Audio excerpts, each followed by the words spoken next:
reverted back to the 70s. so we're just sitting here waiting for the sun to go down because it's warm here in the press box. But that's fine because that gets us ready for football, doesn't it, Coach? Well, I'll tell you what, I think it's a perfect night for football here. It's going to cool off just a little bit. And as far as I'm concerned, we are in one of the one or two best places to see a football game in this area. Strom Thurmond's got a fabulous field, fabulous setup here. And despite the fact that we're in the visitors, they treat everybody very well here. They love their football, and we have two very good football teams here, and I'm expecting a really fine football game. All right, Strom Thurmond, they took a hit early to Aiken, lost in overtime by 1 point.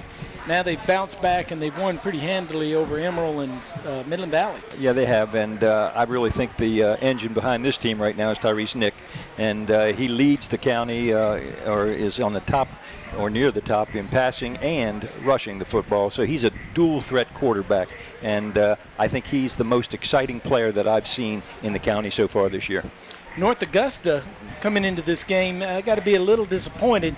They've lost games to bigger schools or 5A schools in Lexington and White Knoll, but still North Augusta expects to win every time out. Yes, they do. They have a strong quarterback as well in Landon Washington, so we should get to see a good little quarterback duel here.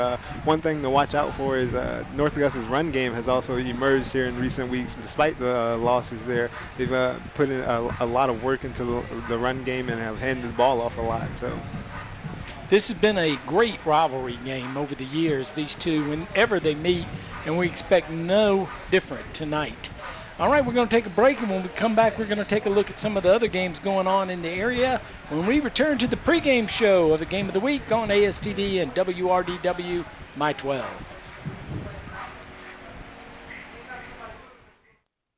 When I came in, Dr. Leah made me feel at ease. I felt comfortable. I wasn't as nervous as I usually am about the dentist.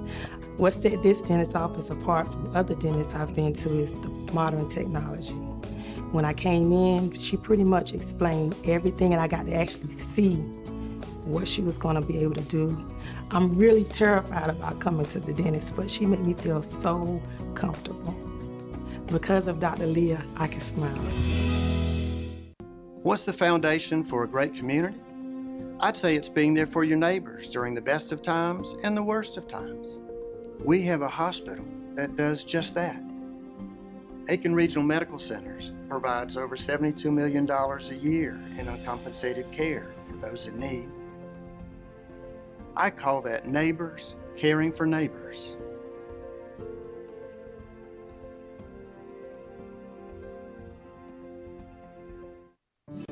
I've worked at our family's dealership for over 14 years, and I've watched how my dad treats his customers. I've seen them come back again and again because we treat them right. Now that I'm stepping up to be the general manager, I plan on carrying on that tradition because treating people right sets Satcher apart from the competition. We know you're going to shop around, but remember, at Satcher Ford, you're always going to pay the prices you're quoted. No dock fees, no surprises. That's the way Dad does it. That's how I'll continue to do it. Hey guys, I'm Jamie Johnston, owner of Crescent Automotive. Let me show you guys around. Our sales staff has over 75 years of experience servicing the CSRA's automotive needs. We offer everyday low windshield pricing, and every vehicle sold comes with a warranty and a Carfax history report. Our inventory changes daily, so come see us soon. We'll make you feel right at home. Or shop online at drivecrescent.com. And remember, everybody drives Crescent. You should too.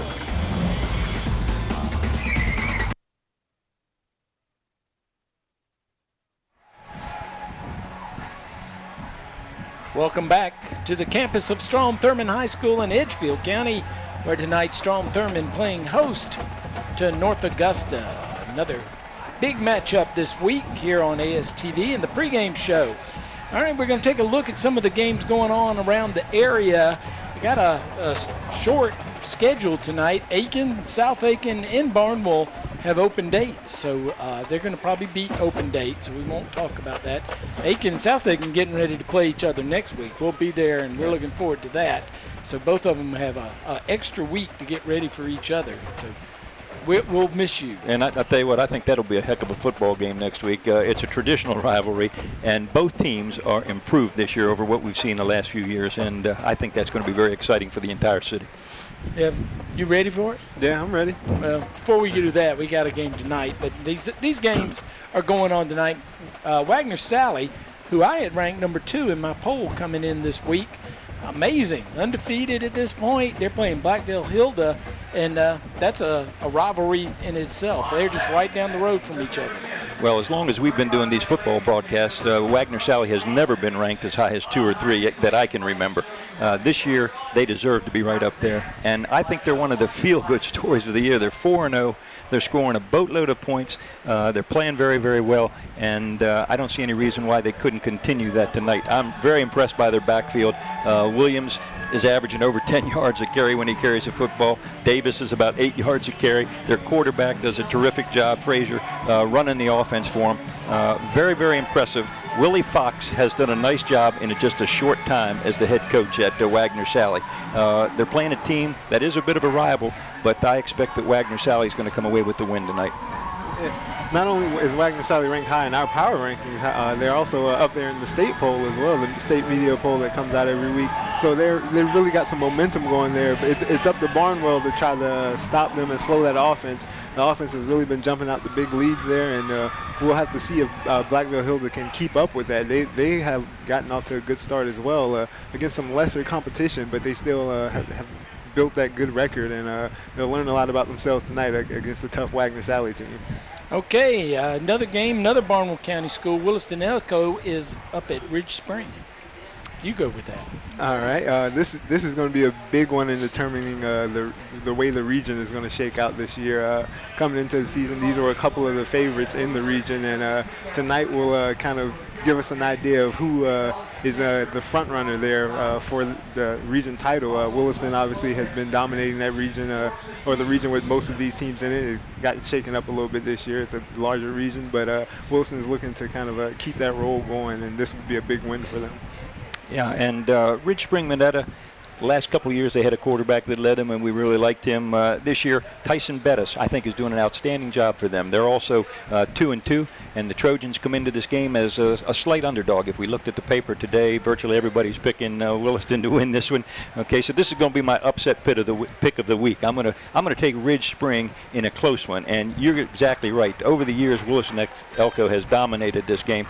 Tonight, I think you may see something different, and I might just be leaning on the fact that Rocky Israel is our reigning player of the week for the game that he had last week. But I think Ridge Spring just may pull off the upset. They're at home, and I think it would be an interesting night up there at Ridge Spring. Okay, Swansea's at Silver Bluff. Silver Bluff took a big loss at Midland Valley last week. They've been up, they've been down. They're sort of a roller coaster ride right now. How do you see this one? All right, well, I'll tell you what. We're going to have company here for just 1 second. That's what I'm going to tell you. Okay. Live TV. Okay. There goes the camera. There goes the camera. I don't know if we're still on or not. All right. Let me say this about Silver Bluff. It's interesting to me that the coach, who I think has done a very fine job up there in his first season, they got killed the first game, 55-0 or something by South Aiken, bounced back and won 2 in a row. Then they played up again last week, and they did take a loss, but they've got some injuries, too, that helped to contribute to that. Mm-hmm. The coach this week said he's going to probably have to throw the ball a little bit more, and I think that's good. And I would expect to see some play-action passes coming off with this football team to complement their running game. And they're down on runs. We've got let me see who we've got as the number 1 running back there, Raquan Mann, okay, has got to carry the load running the football. And their quarterback, Cedric Trotty, he's a good quarterback. He's good size. He can run the football. Showed last week he can throw it. The one thing they didn't do last week very well, as far as I was concerned, they did not pass block very well when it was a straight drop back. So I think they got to roll him. They got to go with bootleg, waggle, some play action passes, and then I think they'll be more effective offensively. Defensively, I think they can hold their own with anybody in that league. When they play up, as they've done a couple times, they're giving a lot of points up, okay, 45 points. When they play somebody that's closer to their own division, they're only giving up 11 points a game. I think tonight it'll be more like the 11, and I think Silver Bluff will win this football game. Okay, well, that's pretty in-depth look at Silver Bluff right there. Yeah, they also had some problems with the center quarterback exchange. Yeah, but the big thing was Washington wasn't playing. Well, yes, he was not playing. He will still be out, meniscus injury, so he will be out a couple more weeks there. Robinson and a couple of other backs are dinged up, and that's going to lead to some of those extra passing plays. But also on the other side of that, the defense is going to have to deal with a strong Swansea offense. We've seen them against a couple of area teams, and they've been able to move the ball on the ground a little bit.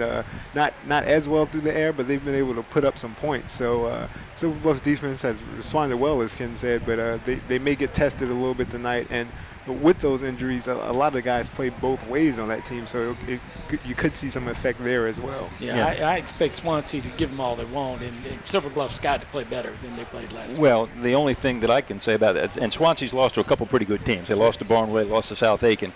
But in those games, they gave up a ton of points, almost 50 points a game. So I don't think Silver Bluff's going to do that tonight, but I think they'll score enough to perhaps pull that win off. Now, Midland Valley's at Fox Creek, and I was impressed with some of the Midland Valley players. They were better than I expected, I guess would be the way that I would look at it for a team that hadn't won a game all season. They were far and away better than Silver Bluff last week. Well, the interesting thing with you look at the fact that they hadn't won a game, but when you look back at it, they really felt like they should have won that game against Lugoff Elgin. A couple extra point problems and some other things that went on in the red zone.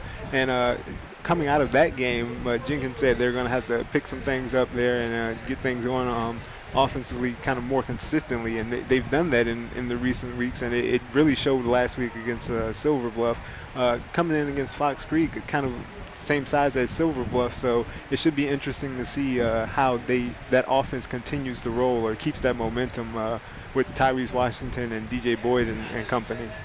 Yeah, and I think they'll probably have too much size and overall depth against Fox Creek. Fox Creek started off the season pretty well. A little disappointed probably, and I'm curious to see how Caleb Charlton continues as the year goes on. Once they get into their region play, I think we'll start to see his stats go up, because right now he's not having quite the year that he had last year. He did very well last year, and this year he's down just a little bit statistically, throwing the football and so on. Basic running back is Lovett. Okay, he's done a nice job, but I just don't think Fox Creek has enough depth or size and strength tonight to play with Midland Valley. Midland Valley comes in as probably one of the better 1-3 teams that we have in the area. Okay, and those are the games that we have going on in the area besides this one here at Strom Thurmond. The good news is the sun has just about set, and I don't think it's going to be so bad here in the visitors' press box the rest of the evening. At least we hope not. But at any rate, we're going to take a break, and we'll come back and we'll talk a little more in depth about Strom Thurmond in North Augusta when we come back on the pregame show on ASTV and WRDW My 12. Hi, I'm Richard Pendarvis. For over 63 years, my family's been serving the CSRA. Their success is credited to a no-hassle and truly enjoyable experience. Repeat and referral business along with the best prices, service, and selection is what keeps them ahead of the competition. So if you or anyone you know is in the market for a new, used truck, car, or SUV, make the short drive to Edgefield, South Carolina. And hey, let us put a new Chevy in your driveway. Unsure of the forecast? Security Federal Trust, a division of Security Federal Bank, has you covered with expert services to help you build, manage, and protect your future for you and your loved ones. Security Federal Bank, helping people, changing lives. Since 1970, Bragg Heating Company has been keeping Aiken and the surrounding communities comfortable. Our factory-trained staff can keep you on top of the latest in heating and cooling technology, and our complete metal shop allows us to make any specialty piece your home may need. We recommend the best systems for your home: Trane, Carrier, Mitsubishi ductless, and Bosch geothermal systems. We accept most major credit cards and offer financing, so when you need your system maintained, repaired, or replaced, call Bragg Heating Company. We're here to make you comfortable.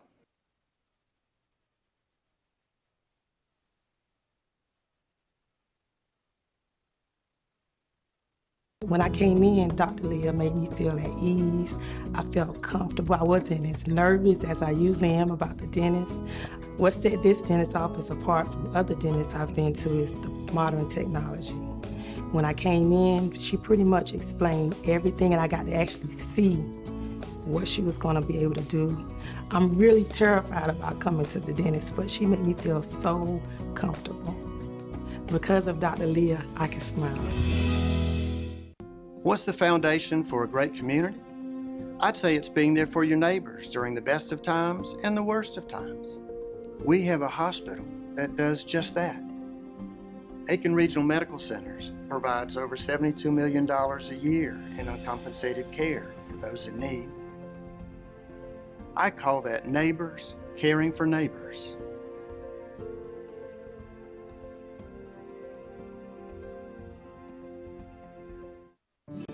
I've worked at our family's dealership for over 14 years, and I've watched how my dad treats his customers.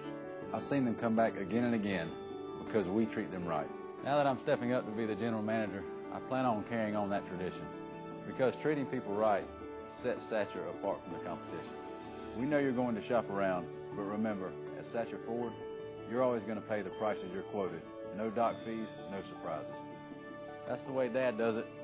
That's how I'll continue to do it. Hi, I'm Richard Pendarvis. For over 63 years, my family's been serving the CSRA. Their success is credited to a no-hassle and truly enjoyable experience.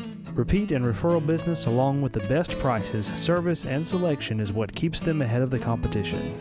So if you or anyone you know is in the market for a new, used truck, car, or SUV, make the short drive to Edgefield, South Carolina.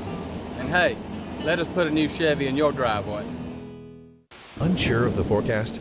Security Federal Trust, a division of Security Federal Bank, has you covered with expert services to help you build, manage, and protect your future for you and your loved ones. Security Federal Bank, helping people, changing lives. Security Federal Bank has a long tradition of focusing on the customers we serve. That's why we offer the convenience of the area's only 7-day banking at our Columbia County location on Evanstown Center Boulevard. Security Federal Bank, helping people, changing lives. Since 1970, Bragg Heating Company has been keeping Aiken and the surrounding communities comfortable. Our factory-trained staff can keep you on top of the latest in heating and cooling technology, and our complete metal shop allows us to make any specialty piece your home may need. We recommend the best systems for your home: Trane, Carrier, Mitsubishi ductless, and Bosch geothermal systems. We accept most major credit cards and offer financing, so when you need your system maintained, repaired, or replaced, call Bragg Heating Company. We're here to make you comfortable. Tyler's Tire and Auto Center, founded in 1963, family-owned and operated for 50 years and dedicated to customer service with safety of your family, our top priority. Tyler's Tire is a full-service tire retail, tire repair, and automotive repair facility with ASC certified mechanics. Located in 2 locations, 1019 Richland Avenue West and 1518 Whiskey Road. Let our family take care of yours. Tyler's Tire and Auto Center. Were you recently arrested for driving under the influence? Are you looking for an experienced DUI attorney but don't know where to start? The Chandler Law Firm can help. We know being charged with a DUI is an intimidating and frightening experience. A DUI conviction can lead to fines, court costs, probation, license suspension, and even jail time. Time is of the essence. The sooner you call, the more likely we're able to protect your rights. You can count on Chandler.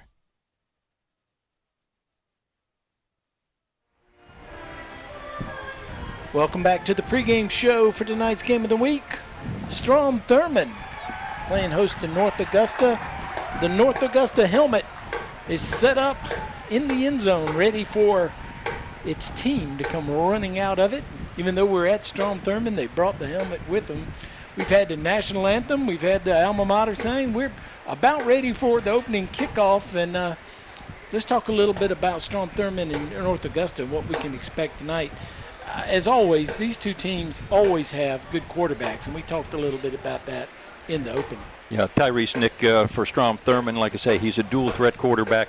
I've got him for 65 rushing attempts for 538 yards and 7 touchdowns already, and then passing the ball 29 completions out of 59 attempts for 4 TDs. So that's a good start for a quarterback, and he's a dual threat, and you got to play him the entire time, and that opens the running game up for his running back, and it also requires you to cover all of those receivers. Okay, so you've got your work cut out to slow down this Strom Thurmond offense. Yeah, and Washington on the other side, equal. These are two of the top quarterbacks in the area. They are.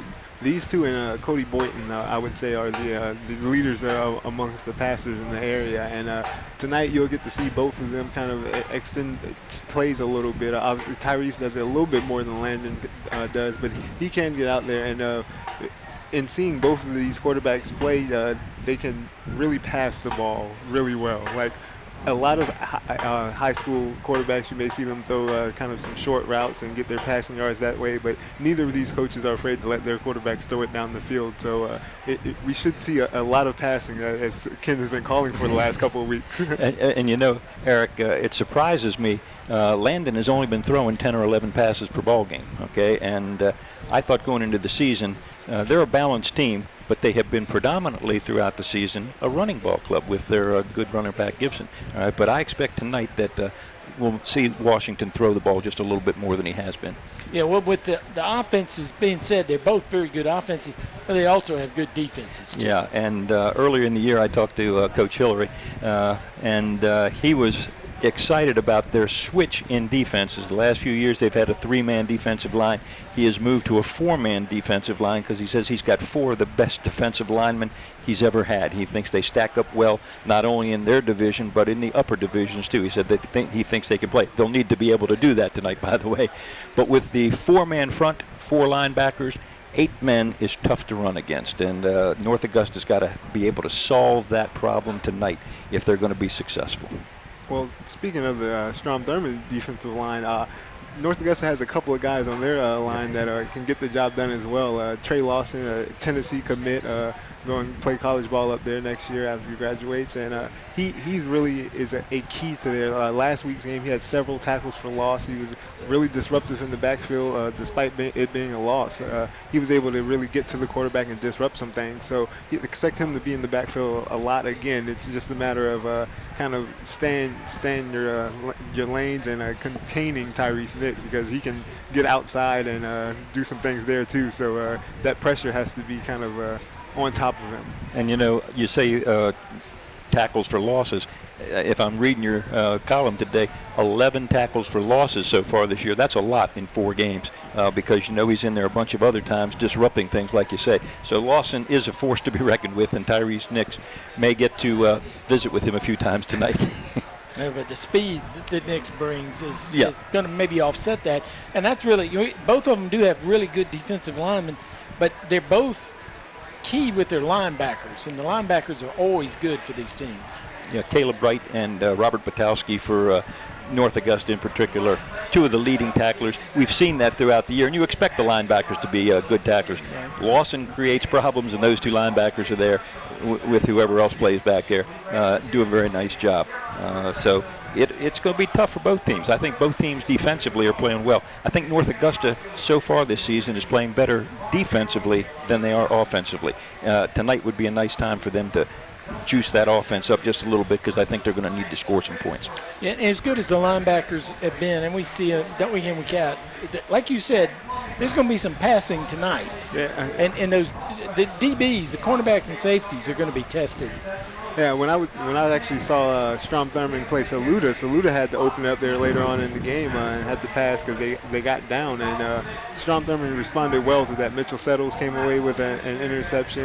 Tyreek Williams came away with one out there at corner. So those guys really know how to get the job done in the secondary. So they won't shy away from defending anyone or be worried about that passing game. And the other facet of the game that sometimes we don't spend enough time on is kicking. Okay, Lawson Reel for Strom Thurmond, 5 for 5 on field goal attempts this year so far, the longest of which is 38 yards, 19 out of 20 on extra points. You don't get much better than that, and I think that gives them an advantage. The kicking game for North Augusta so far this year has been so-so. It's okay, but it's nothing to go ooh-wow about. I don't believe they've kicked a field goal this year successfully, and they've missed a few extra points, not many, but a few.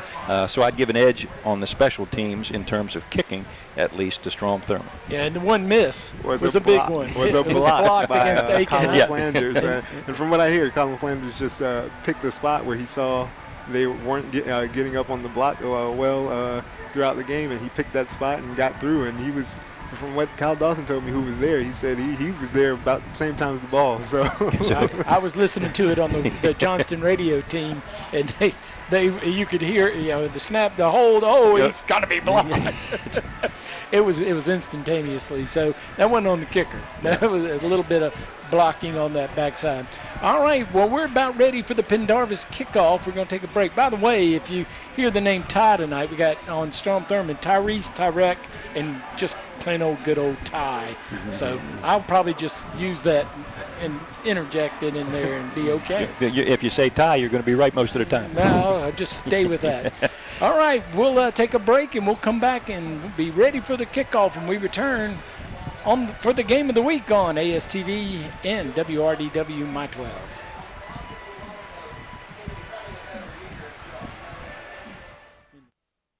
Tyler's Tire and Auto Center, founded in 1963, family owned and operated for 50 years and dedicated to customer service with safety of your family, our top priority. Tyler's Tire is a full-service tire retail, tire repair, and automotive repair facility with ASC certified mechanics. Located in 2 locations, 1019 Richland Avenue West and 1518 Whiskey Road. Let our family take care of yours. Tyler's Tire and Auto Center. Were you recently arrested for driving under the influence? Are you looking for an experienced DUI attorney but don't know where to start? The Chandler Law Firm can help. We know being charged with a DUI is an intimidating and frightening experience. A DUI conviction can lead to fines, court costs, probation, license suspension, and even jail time. Time is of the essence. The sooner you call, the more likely we're able to protect your rights. You can count on Chandler.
You're looking at the stands at the field at Strom Thurmond High School here on the campus of Strom Thurmond High, where tonight Strom Thurmond High School takes on North Augusta. North Augusta has traveled up the interstate, hung a left on Highway 19 or Highway 25, I guess, if you're coming from North Augusta, and driven up here for one of the better battles that we have every year, North Augusta and Strom Thurmond.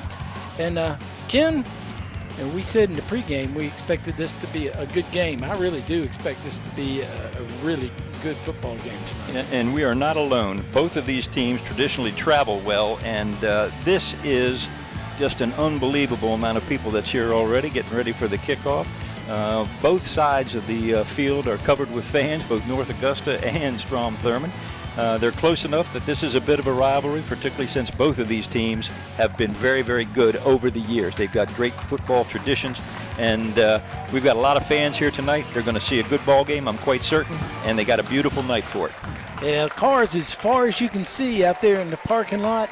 The fans are filling the stands, and like Coach said, the visitor side, the Strom Thurmond side, which we normally are over there on that side, at least we have been for the last couple of years. And one of the things, in fact, when I was cutting the pregame or the intro into the game for the game of the week in the past years, I used all the cuts from Strom Thurmond that I could because their stands were so full and their fans really get into it. And last year we were here for the Saluda game, which Strom Thurmond did lose that game, but that was one of the more exciting games that we've done. The fans over here on the Saluda side were just rabid as the night went on, and the Strom Thurmond side was trying to back their home team, and it's always like that here, and I'm sure it's going to be that way again here tonight. The captains are on the sidelines and ready to go. North Augusta has gone over and they're inside their helmet. They'll come shooting out of there shortly. And Strom Thurmond, on the other hand, is just outside of their athletic building, which is a beautiful facility that they have in their north end zone. And if we were at North Augusta, not only would they come through that inflatable helmet, but we'd have motorcycles all around, and they would be buzzing like Yellow Jackets here. Strom Thurmond gracious enough to let them bring their tunnel for their entrance.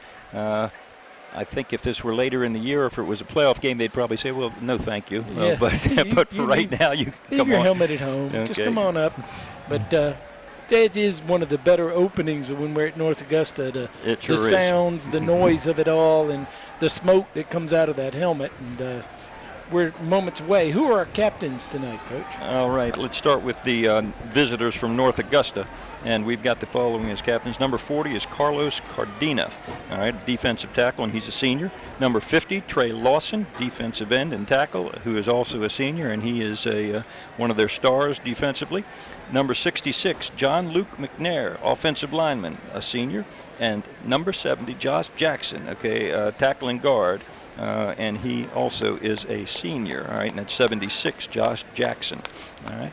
And for the homestanding Strom Thurmond Rebels, we've got number 3, Tyrese Nick, their quarterback.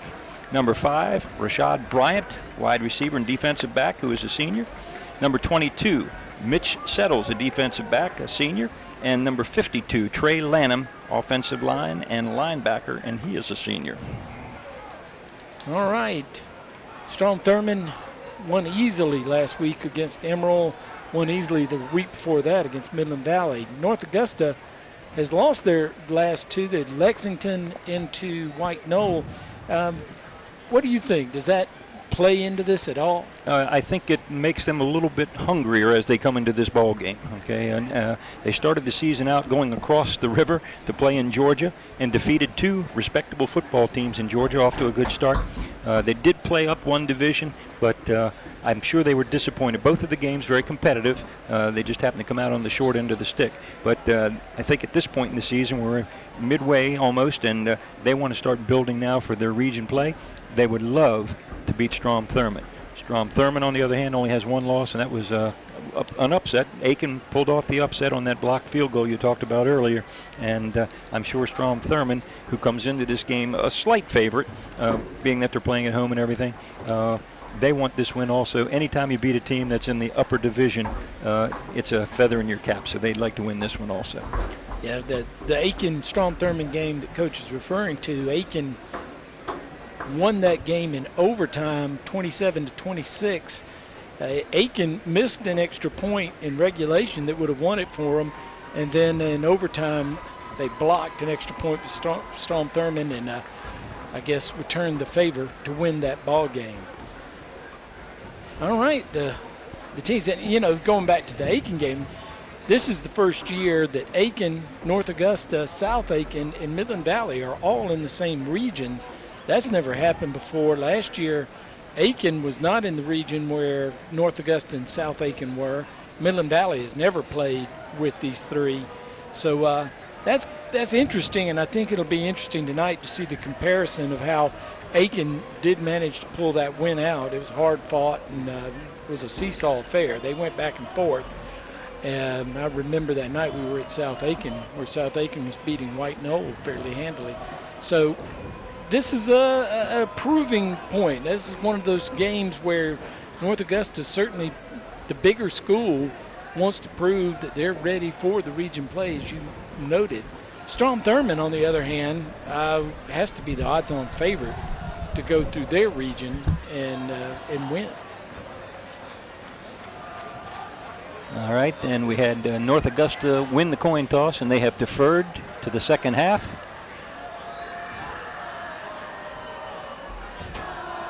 It was interesting. The band came out here, and actually I think that Strom Thurmond won the toss and deferred. And North Augusta is going to receive the kickoff. Strom Thurmond elected to get the ball first in the second half.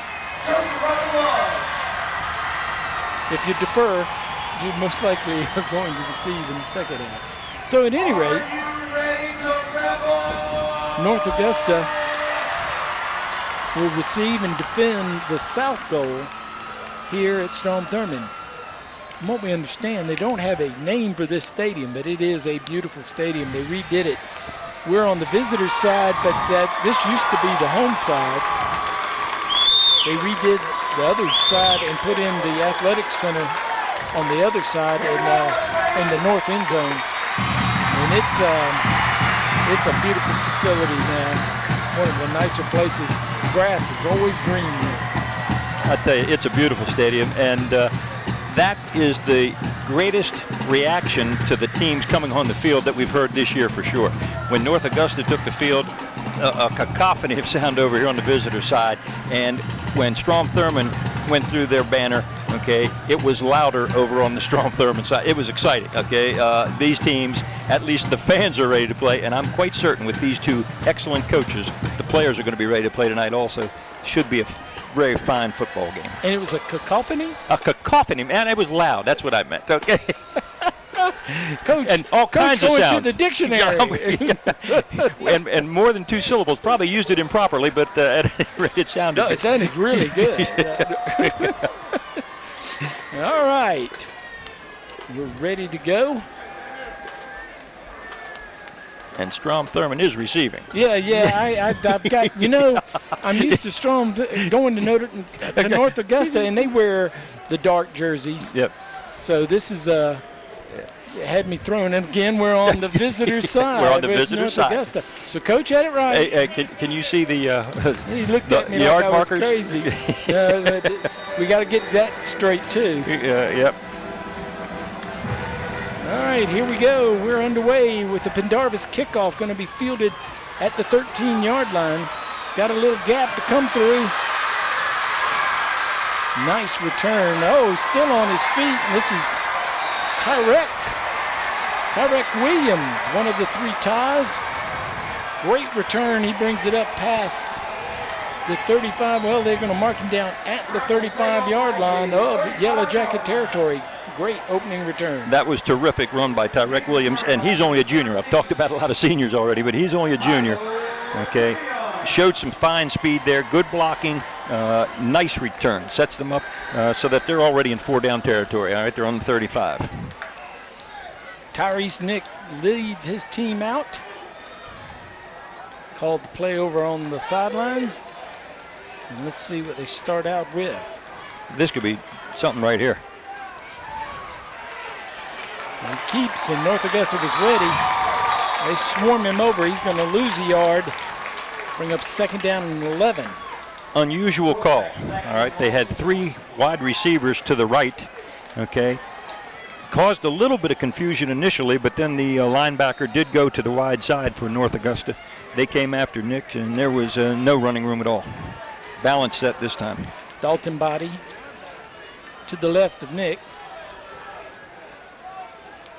He looks to the sidelines. Get the call. 2 split wide to the left, 2 to the right. Little high snap. Nick gets it down, but Body finds no room to run. And he's going to lose another yard. And it's going to bring up 3rd down and 12.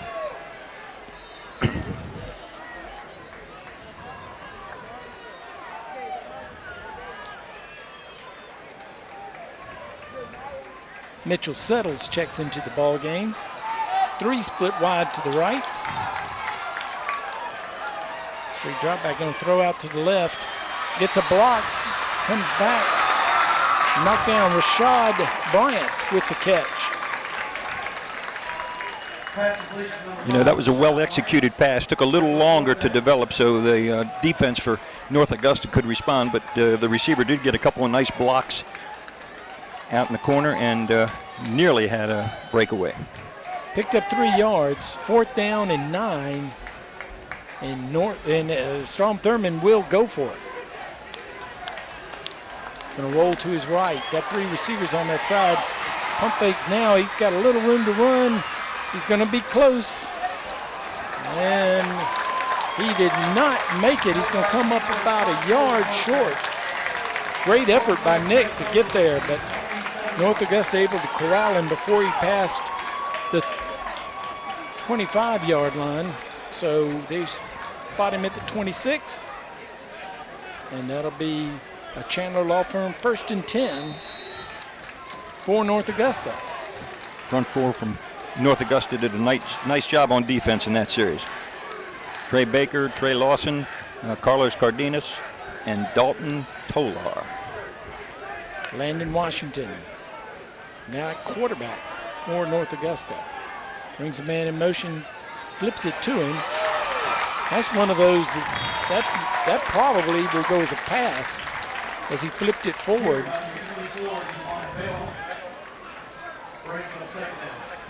Jadon Bell.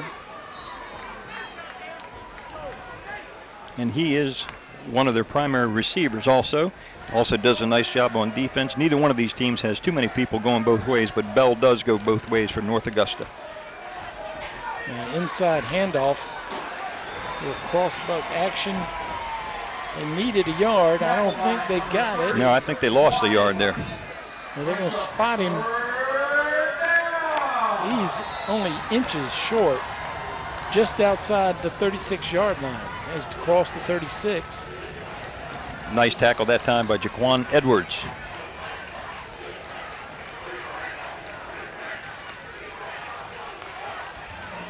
Going to keep it himself and going to pick it up. And that probably will be a procedure flag, I'm afraid. I like the idea behind that. They were going to bring the quarterback right up under center. So that's going to hurt. Procedure, that does hurt. Walk back. They'll repeat 3rd down, but now they'll be 5 inches from the first down. And you see that kind of a play frequently at a lot of levels of football now, high school, college, and the pros. Even if they run from the shotgun or the pistol, most of the time, short yardage, they do bring that quarterback up and try to move quickly and just get the foot or two that they needed for the first. Yeah, I was going to say the officials walked off too many yards. It's a 5-yard penalty. The ball was at the 36, and they had it walked all the way back to the 28. So now they've got it right. They're at the 31.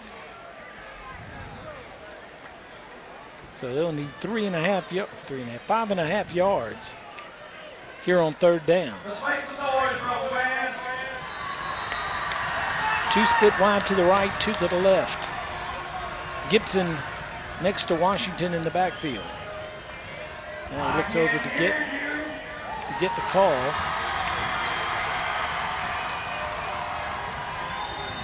Brings a man in motion. Oh, and the snap.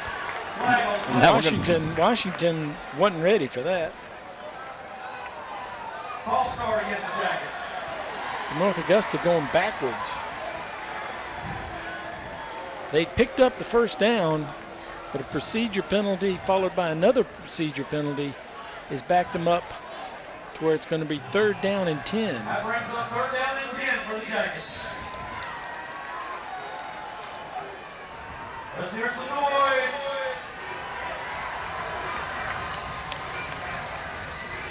Now you've got to think, the pass is coming, he drops back, straight back, looks to his left, now he's going to run, now he throws.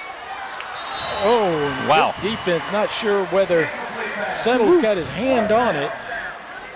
It looked like it was going to be a completion as Jack Smith was over there open for a second, but Settle's closed on it and knocked it away.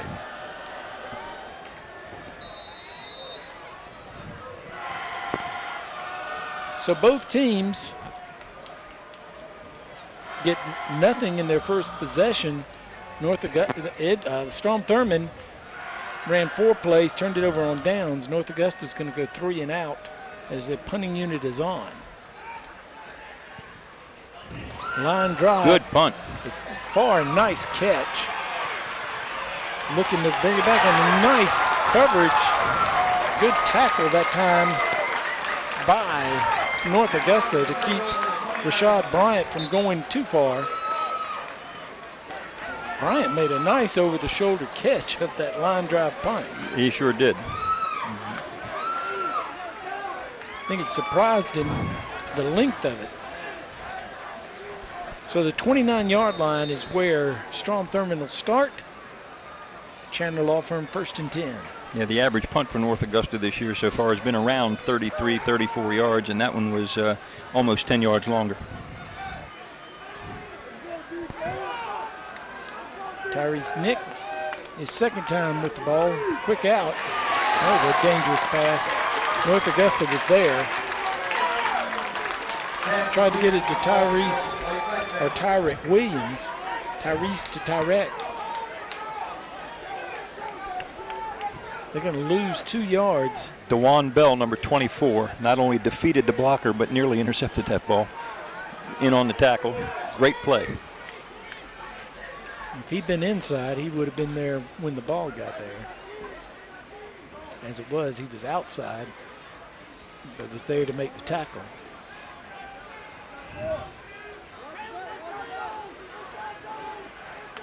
Going to hand all this to Settles with the ball. He's hit. Picked up a yard. So 3rd down and 11. Both teams having a difficult time moving the football.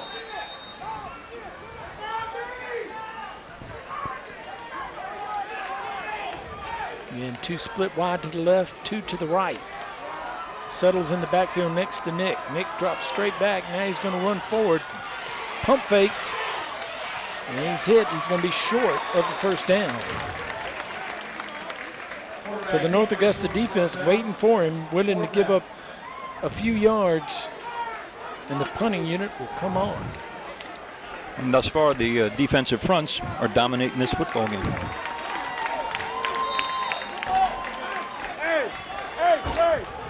Picked up 8 yards on the play. 4th down and 3. And it is Bell, number 24, deep to receive the punt. And we know he's dangerous. So the first punt of the ball game for Strom Thurmond. End over end. This is returnable. Ooh, that'll be a block in the back. Oh, yeah. So this is somewhat academic at this point, as that will come back as no question. as one that everybody in the stadium saw. Even the Strom Thurmond fans couldn't say much about that one. And the North Augusta fans were remarkably quiet. There were no boos ringing out. Yeah. It's kind of good when 4 out of the 5 referees throw their flag. That means they're pretty sure of themselves. Grab your attention, please. A set of house keys with a Chevrolet key has been found. Contact All right, a walk-off 10 yards. Put the legal block in the back. That backs it up to the 18. So North Augusta will start their second possession.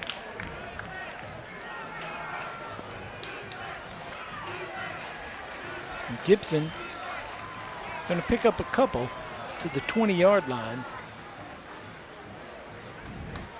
2nd down and 8. Bottom of the pile was Shane Brightheart for the Rebels. Gibson's been averaging 28, 29 carries per ball game. He's been the major thrust of their offense.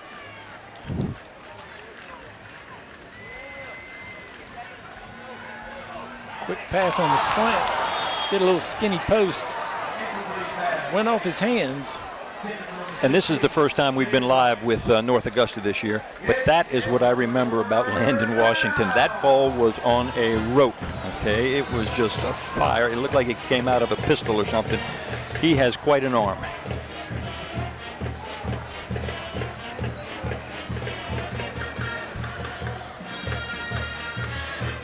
That was intended for Jadon Daughtry. Couldn't hold on to it. 3 split wide to the left, 1 to the right. 3rd down, 8. Over the middle, he's got his man. He spins. Let's see if he got the 1st down. Jack Smith on the reception. And that moves the chains. Chandler Law Firm 1st and 10 at the 29. And well executed on that. Nice touch on that football. and Smith was wide open.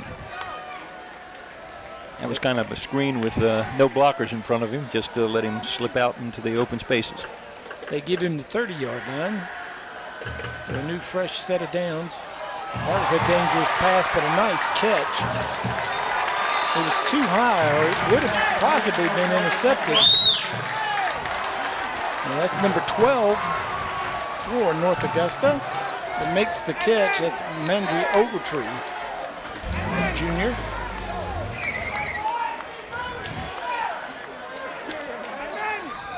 And I don't fault the defensive back for trying to make the interception, but if you're going to come in front of the receiver, you better put some hands on the ball. 1, 2, something. Another Chandler Law Firm 1st and 10. Gibson squares up, hits him hard. He was hit at the line of scrimmage, but he kept his feet moving and got forward 3 yards. 2nd down and 7. Ball spotted right at the 50-yard line. Cardena, number 40, first man in on the tackle that time. One of the captains tonight.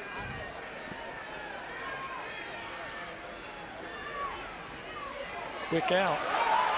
And this is number 24, Javon Bell. Good defense that time by Strom Thurmond. They got out there. Nice reaction, good response coming up on that ball. That was thrown a long way for no gain. Picked up 2 yards. It's 3rd down and 5. North Augusta converted the last 3rd down play they had. See if they can do it again. He's got his man. He dives forward. I think it's Jack Smith. Gets across the 40. That's going to move the chains. Chandler Law Firm 1st and 10.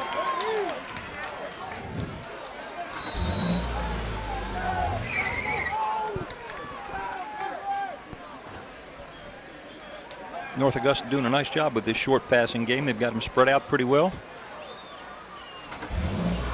Ball spotted at the 38-yard line. So North Augusta driving it now into Rebel territory, and this is Bell.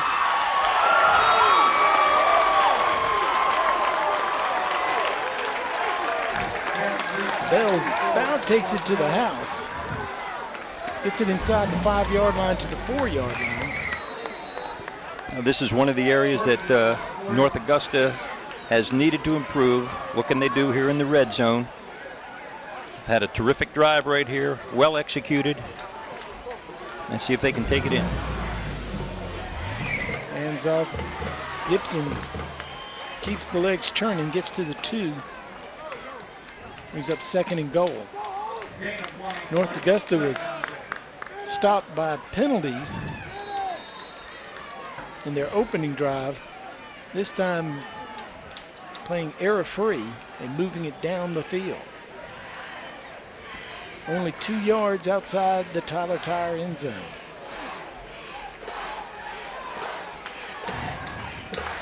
Gonna keep. Looks for a little seam and gets in. There's Washington on the keeper. Washington puts the first points on the board tonight. North Augusta leads 6-0 with the extra point coming. Well executed play again down on the goal line. Very nice. A fake to Gibson, and he read the play properly. Takes it himself off tackle. Well done.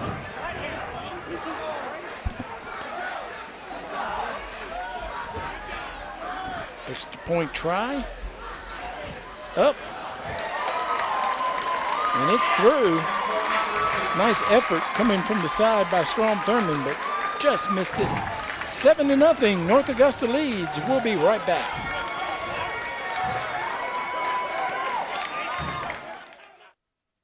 Your local home loan expert since 1922 is Security Federal Bank.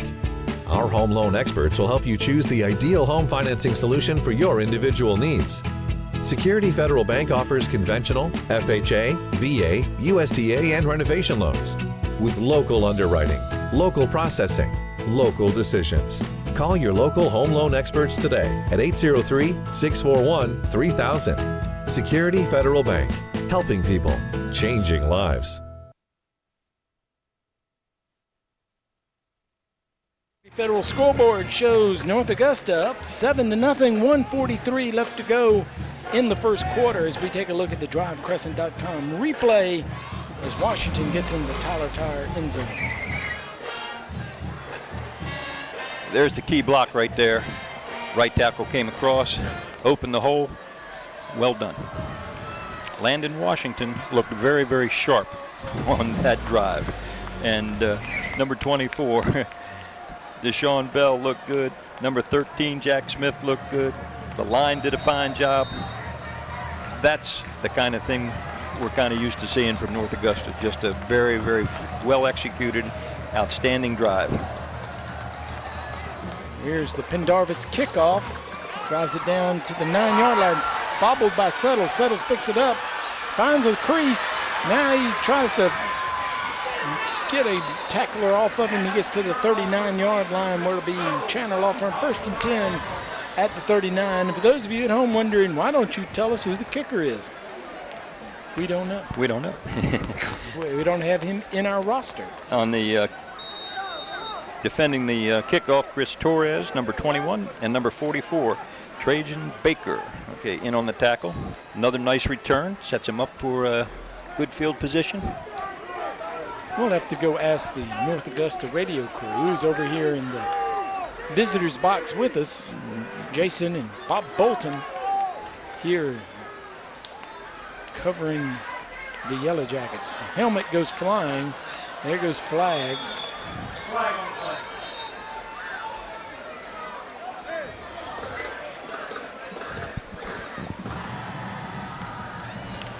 That was an interesting looking play. The helmet went flying through the air. And I think they're going to call a face mask for popping that helmet off against North Augusta. So that'll be a 15-yard walk-off, which will take it into Yellow Jacket territory. And during that little discussion, able to get the kicker's name for North Augusta. It is number 85, Parker Baxley.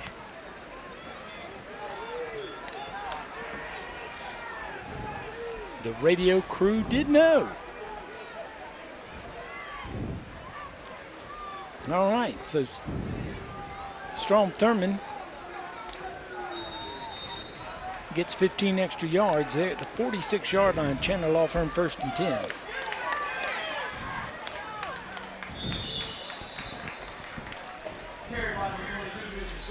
Settles on the carry. It's going to pick up 3 yards. 2nd down and 7. Ball's at the 43-yard line. We have seen Settle's speed on the kickoffs. As I watch him going in there against that big defensive line for North Augusta, he's not the largest person we've seen this year running the football, but he is quick. Now here comes Tyrese Nick. There goes a flag. This may be coming back from where that was thrown. You would expect it to be holding. Let's discuss it, and they're walking back.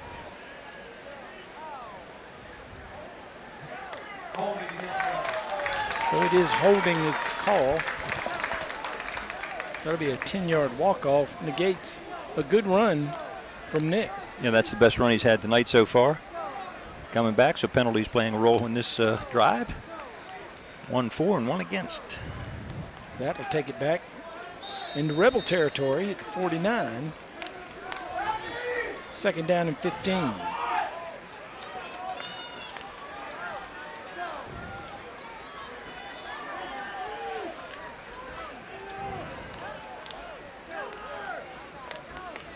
Crisscross and Settle hit in the backfield and dropped.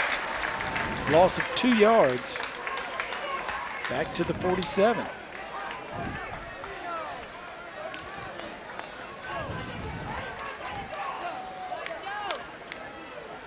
I believe that was Dalton Polar on the tackle. And that ends the first quarter. We got one in the books. North Augusta leads after one, 7-0 over Strom Thurmond. We'll take a break here on the Game of the Week on ASTV and WRDW My 12. Hi, I'm Richard Pendarvis. For over 63 years, my family's been serving the CSRA. Their success is credited to a no-hassle and truly enjoyable experience. Repeat and referral business along with the best prices, service, and selection is what keeps them ahead of the competition. So if you or anyone you know is in the market for a new, used truck, car, or SUV, make the short drive to Edgefield, South Carolina. And hey, let us put a new Chevy in your driveway.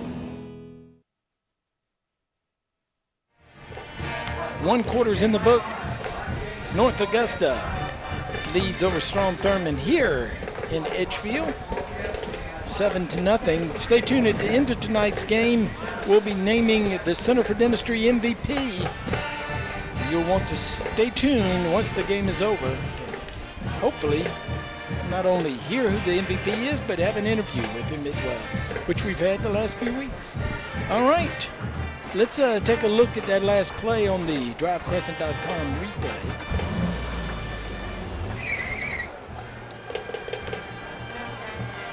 All right, and I miscalled that last tackle. That's Trajan Baker, number 44, for North Augusta. Good defensive play. Now, North Augusta's numbers are light yellow or light gold on these white jerseys, and it is difficult to pick up the numbers, especially on the other side of the field.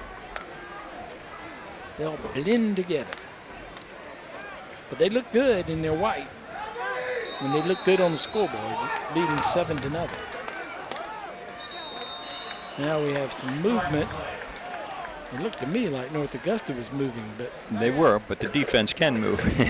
And that confused the offense. That was a pretty slick little shift there. I don't know if it was intended to be that or they just realized that they were lined up improperly and were making a last-minute shift, but it certainly confused the Strom Thurmond team, or at least one of the Strom Thurmond team members.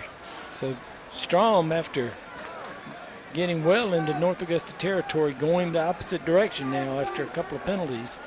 5-yard walk-off takes it back to the 42-yard line, where it's third down and long, 21 yards for the first down.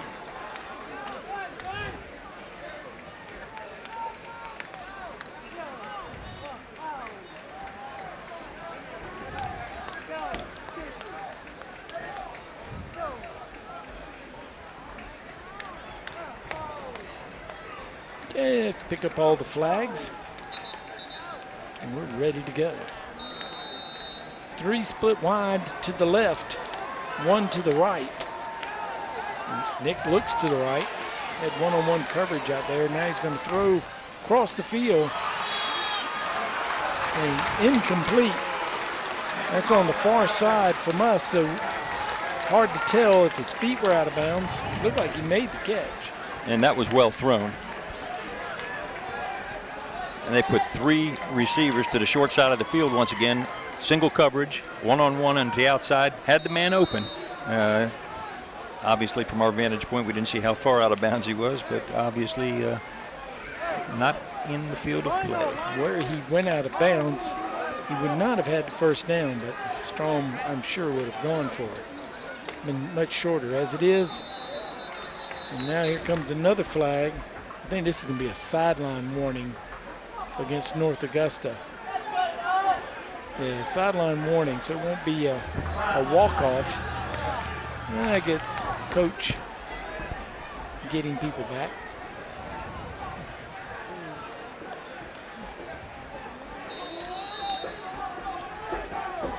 Bell deep to receive for North Augusta. Waiting on the kick. Gets this away. Caught at the 26. Gets up to the 34-yard line where it'll be a Chandler Long Firm 1st and 10 from the 34 for North Augusta. All right, it's time for our first sideline report from Eric Russell. Eric, what's going on? Hey guys, right now Willis-Nelco is up 16-0 on Rich Spring Monetta, and Midland Valley has taken a 16-14 lead over Fox Creek in that game. Very good. My upset pick of the week isn't looking so good right at the moment. No. Willis-Nelco doing a job.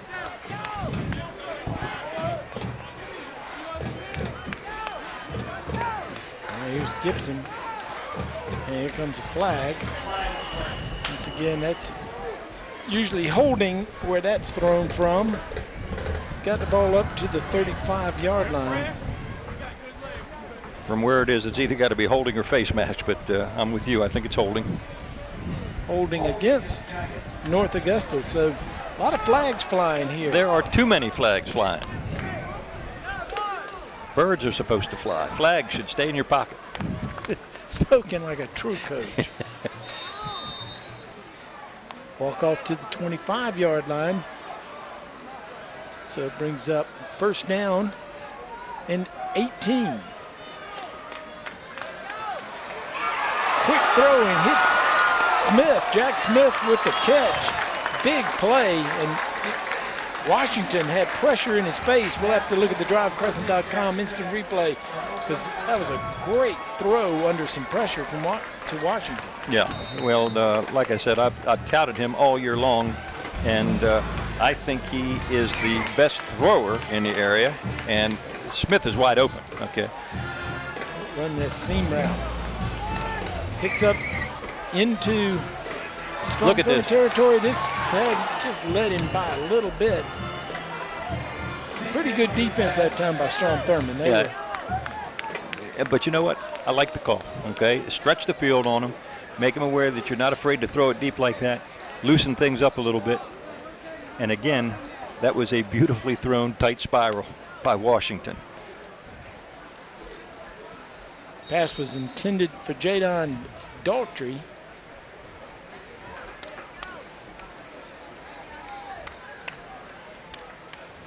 So, ball spotted at the 45, second down and 10. 3 split wide to the right, nobody to the left. And throw the short out. And Bell can't get a block. Made about 3 or 4 or 5 people miss. Still a big pickup to the 38-yard line. Third down and 3. Pickup of 7 on the play. 3 split wide to the left. Strom Thurmond jumps. It's automatically offsides against Strom Thurmond. That'll give North Augusta another Chandler Law Firm first and 10 as the walk-off goes to the 33-yard line.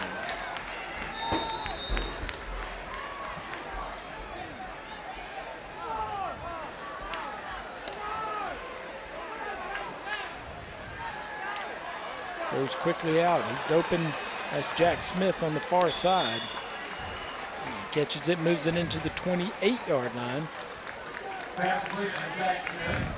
Pick up of 4 yards, second down 6.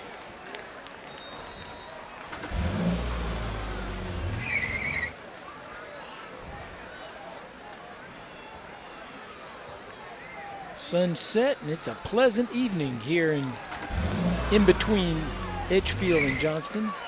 Here's Gibson and Strom Thurmond all over that. And Strom Thurmond has done a very fine job so far against the run. They are susceptible to the pass tonight, just the way North Augusta is running their offense.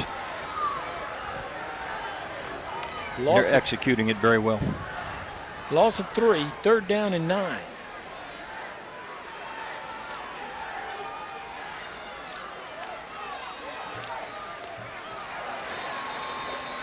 Now he's rolling to his right. And that pass a little bit off, intended for Smith.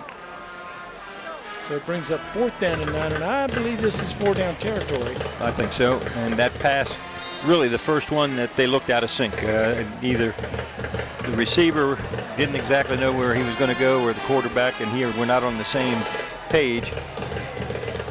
didn't look sharp right there, but they've looked sharp most of the night, I can tell you. Now we're going to have a stop on the clock. Got a Bragg Heating Company timeout. North Augusta takes that one. We'll take it with them. We'll be right back. Tyler's Tire and Auto Center, founded in 1963, family owned and operated for 50 years and dedicated to customer service with safety of your family, our top priority. Tyler's Tire is a full-service tire retail, tire repair, and automotive repair facility with ASC certified mechanics. Located in 2 locations, 1019 Richland Avenue West and 1518 Whiskey Road. Let our family take care of yours. Tyler's Tire and Auto Center. 8:57 left to go here in the second quarter till halftime. And North Augusta leads 7-0 over Strom Thurmond, but a big 4th down play coming up here, Coach. It sure is. We can already see how they're going to set up. They're going to have their 3 receivers down here to our side of the field. And they've been able to get one of the 3 open virtually at will, so let's see what they do here. They'll also have Dreek Waltower split wide to the left, so 4 wide receivers. Gibson in the backfield next to his quarterback, Landon Washington. Now they look over and see if they want to change anything or not. Ready to go, looking downfield. And that was a bullet right into the defense. Good coverage that time by Strom Thurmond. Okay, he threw that in between 5 defenders. And his inside receiver probably was open, who was dragging across short.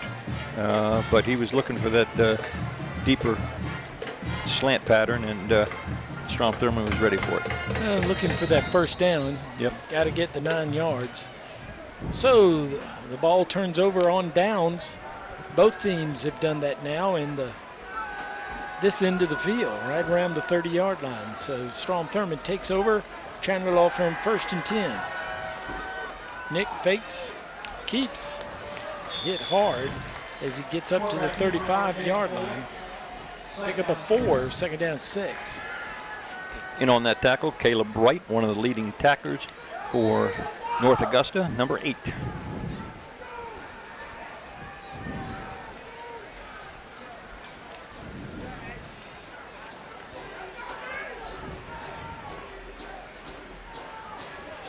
Quick throw out. Rashad Bryant makes a man miss, but good containment by North Augusta. They blow him, he doesn't go down, but they blow the ball dead. No gain on the play. It's going to bring up 3rd down and 6. And we see that sometimes in on that play as a pass defender or breaking on the pass, number 8, Caleb Wright, and also Julian Weathers, number 4.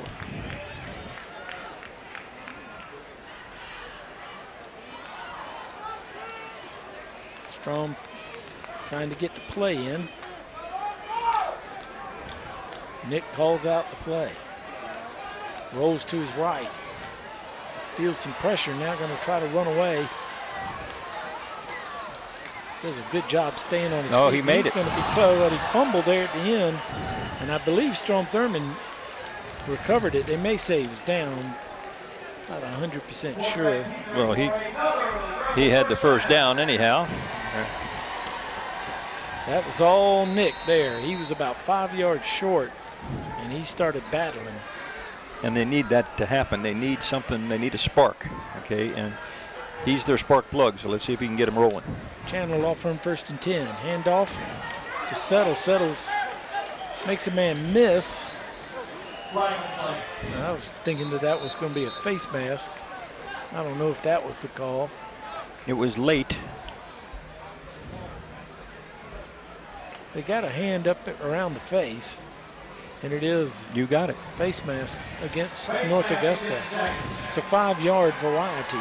It's the garden variety. Yeah, not flagrant, just a hand on the face mask. Ball spotted at the 50-yard line, so midfield stays 1st down. 1st and 2.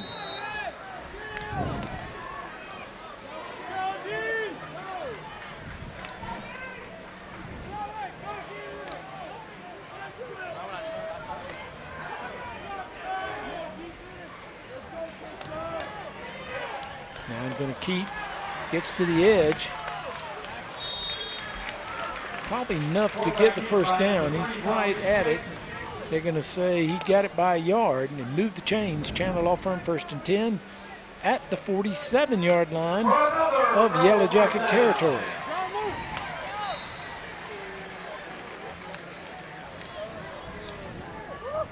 Place the ball at the 47.5. Now they move the ball to the 47. I'm not sure how that works. Fakes the handoff. Now going deep. He's got a man by himself. Makes the catch. Oh, he's going to go. Stays in bound, and he's going to go the distance. Touchdown, Strom Thurmond. Rashad Bryant makes a circus catch. Spins around, stays in bounds. And we're 1 point away from a tie ball game. And a nice job of keeping his balance. The defender was right there. Lost his balance, and Rashad kept his and carries it into the end zone easily. Nice throw by Nick. The receiver did have a step, and he put it right there. So Lawson Reel on to try the point after to tie this ball game up with 6 minutes exactly left to go in the ball game. It's up, and it's good. And we're tied at 7 here on the Game of the Week on ASTV and WRDW My 12. And we talked about Lawson Reel at the pregame show. Nice kicker and good height on the ball, and very comfortable doing it, obviously. All right, we'll keep it here. Let's see if they've got the DriveCrescent.com replay, because this is a good one.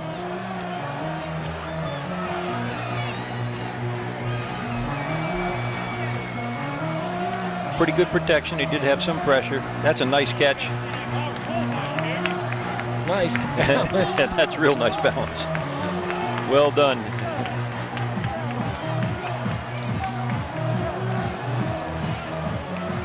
I'm not sure that the defender grabbing him might have helped to keep his balance. Maybe. Spun him a little bit around. Now we've got a ball game, 7-7. Big play. Here on the home field, Strom Thurmond. Pretty much what we would expect in this ball game. Well, I frankly thought that North Augusta was getting the better of it, but that big play right there could shift the momentum a little bit. Well, North Augusta definitely has been the team that's looked the best, but they haven't taken advantage of their opportunities and only had the one touchdown on the board. And Strom Thurmond, if we know anything about Strom Thurmond, they're going to play dogged tough. All right, here's a fair catch call. It's a nice call. At the 20-yard line. Actually caught it at the 19. We talked about it earlier, and there's an example. The kickoff returners for North Augusta, very explosive, very, very talented. All right, so they take them out of the ball game by just kicking it short, kick it nice and high so they get good coverage. Has to be a fair catch. Nicely done by the receiver of that kick, by the way. All right. Both teams obviously worked on that. Well executed by both sides. Good coaching. So North Augusta plays for the first time without a lead in quite a while. There's a handoff. And Gibson looked to have daylight, but spun down quickly, and as it is, he only gets a yard and a half. Brings up second down.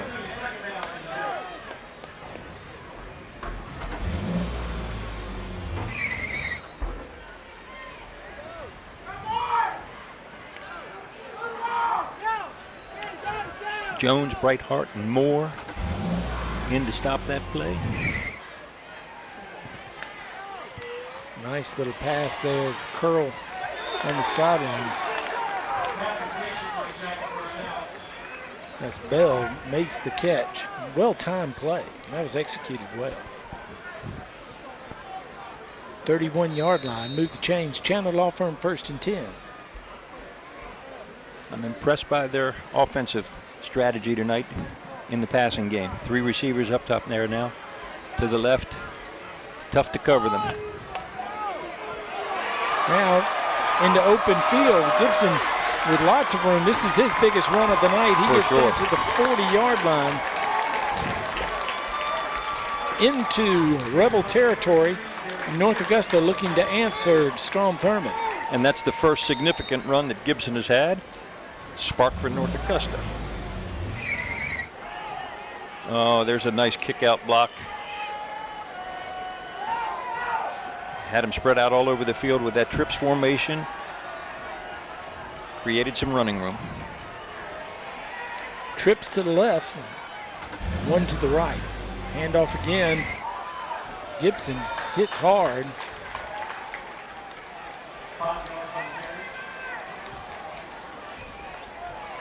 Picks up 4 yards, 2nd down and 6. Ball's at. And that's the Gibson we expected in these last 2 runs, Ed. I mean, the first run was terrific for big yardage, and that one was a powerful run. Oh, tipped up in the air. North Augusta had a man. That was Jack Smith.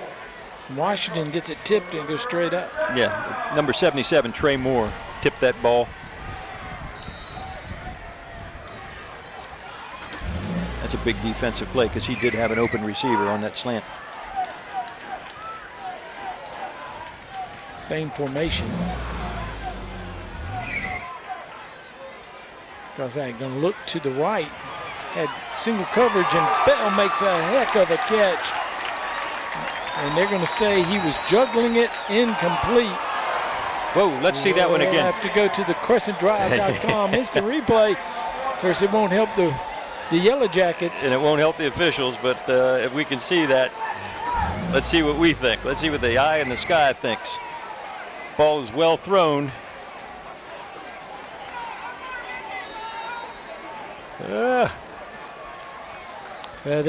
The back judge came over and said he was bobbling it as he went out of bounds, so they called it incomplete.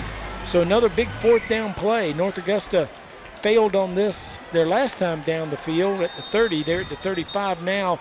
And once again, North Augusta going to call a timeout and talk about it. So we'll take a break with them as well. It's a Bragg Heating Company timeout on the field. 7-7 our score. Since 1970, Bragg Heating Company has been keeping Aiken and the surrounding communities comfortable. Our factory-trained staff can keep you on top of the latest in heating and cooling technology, and our complete metal shop allows us to make any specialty piece your home may need. We recommend the best systems for your home: Trane, Carrier, Mitsubishi ductless, and Bosch geothermal systems. We accept most major credit cards and offer financing, so when you need your system maintained, repaired, or replaced, call Bragg Heating Company. We're here to make you comfortable. Angle on the Crescent, drivecrescent.com instant replay on that play that they just called incomplete. Well, that's the same angle. Yeah. Well, we know his feet were inbounds, but like I said, the back judge said he was juggling it. Yeah, let's see what's going. There's this play. Yeah, that looked like a little bit. All right. So here we go, 4th down, 6 yards. Pressure, throws quickly out. Hard running by Gibson, going to pick up the 1st down this time. And they're going to call holding against North Augusta, and they'll bring it back. So a 10-yard walk-off, and we've had our share of flags on both sides. We tonight. sure have. Daggone. That was in the backfield. And they were coming through chasing Washington. Washington went to his outlet, safety outlet over here, and Gibson. And Gibson had the 1st down, but it's a 10-yard walk-off back to midfield. So now the punting unit will come on the field. That was a strong run by Gibson after the catch. He is a powerful young man. Rashad Bryant back to try to receive the punt. Now the referee's going to come over and talk to the coach for North Augusta.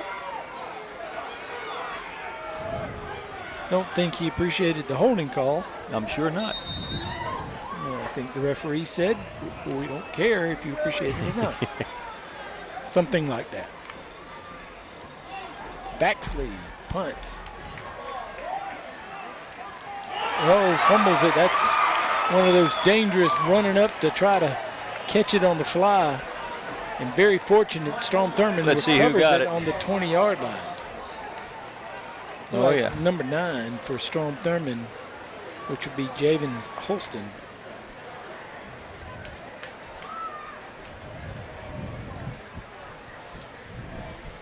Bryant, one of the explosive people for Strom Thurmond. Let's see here if we can It's a figure short out kick, who got and it. he was trying to come up here and make a play. Bryant fumbles it, and I think you're right. I believe it was number 9. Nice call, Ed.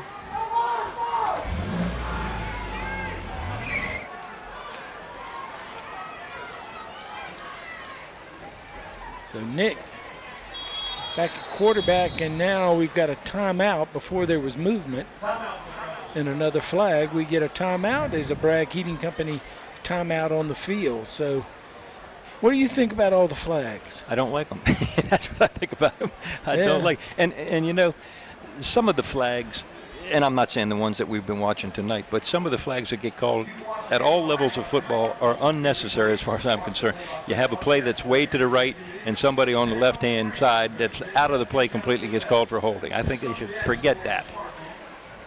Or offsides, or, you know, a lot of the things. Come on. Well, some of them, they were watching the Clemson-Georgia Tech game last night. They called an interference call on Clemson, which was obvious. The kid pushed the Georgia Tech defender, and that was a good call. And then there was another one where they called holding on Georgia Tech, and probably the only big play Georgia Tech had all night.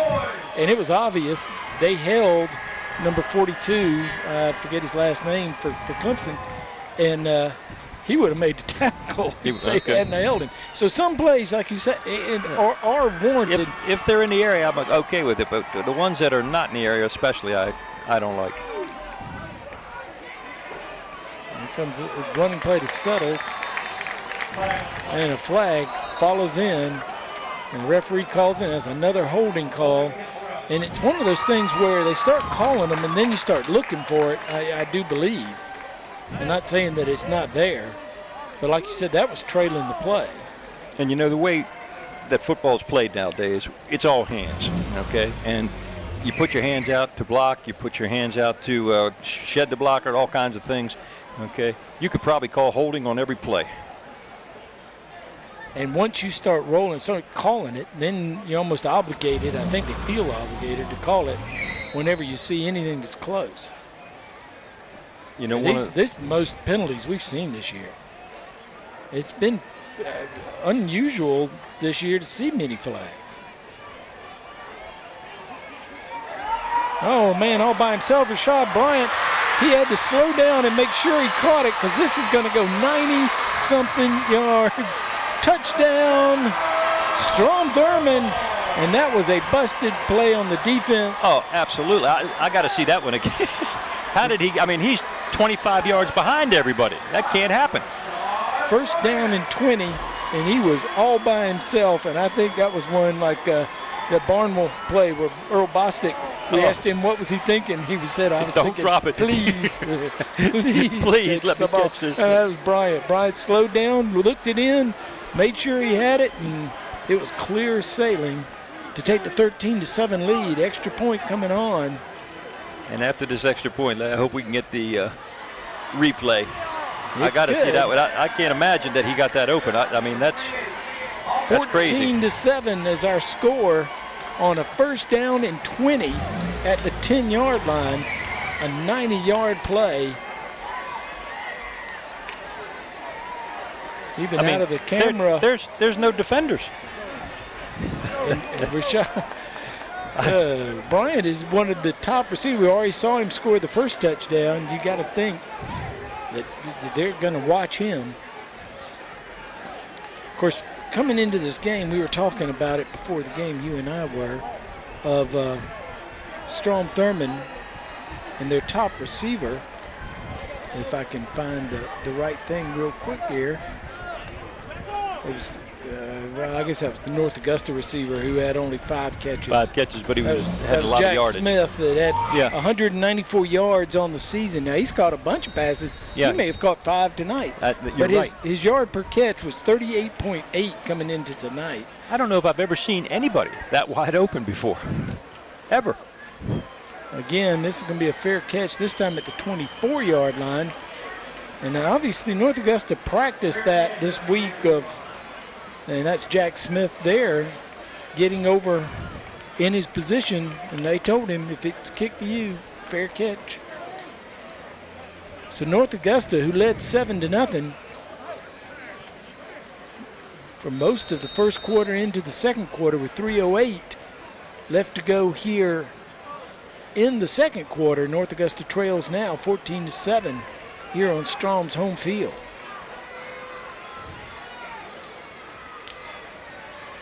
Little screen pass through it over over Gibson's head. That ball's got to get touched anyhow.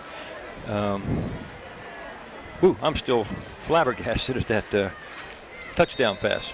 That was a good call. He was open and would have gone for long. No. On this play. On this play, yeah. Yeah.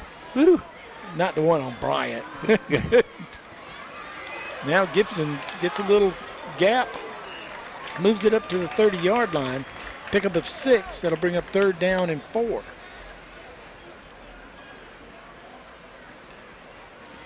And Gibson, to me, looks like he has a little mean on right now, or a little angry on right now, because he is running hard. There wasn't a whole lot there, and he's making something out of nothing.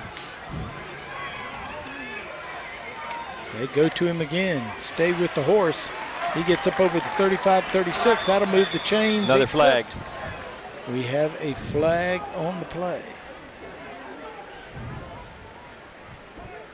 Face mask. So they're going to mark this one off against Strom Thurmond. Let's see if it's the Garden variety face mask. 5 more yards to the 42-yard line. That'll move the chains. Chandler Law Firm 1st and 10. Clock moves inside of 3 minutes. And you asked me about the penalties. Anything that is dangerous, like a face mask, okay, chop block, something like that, they got to call those things.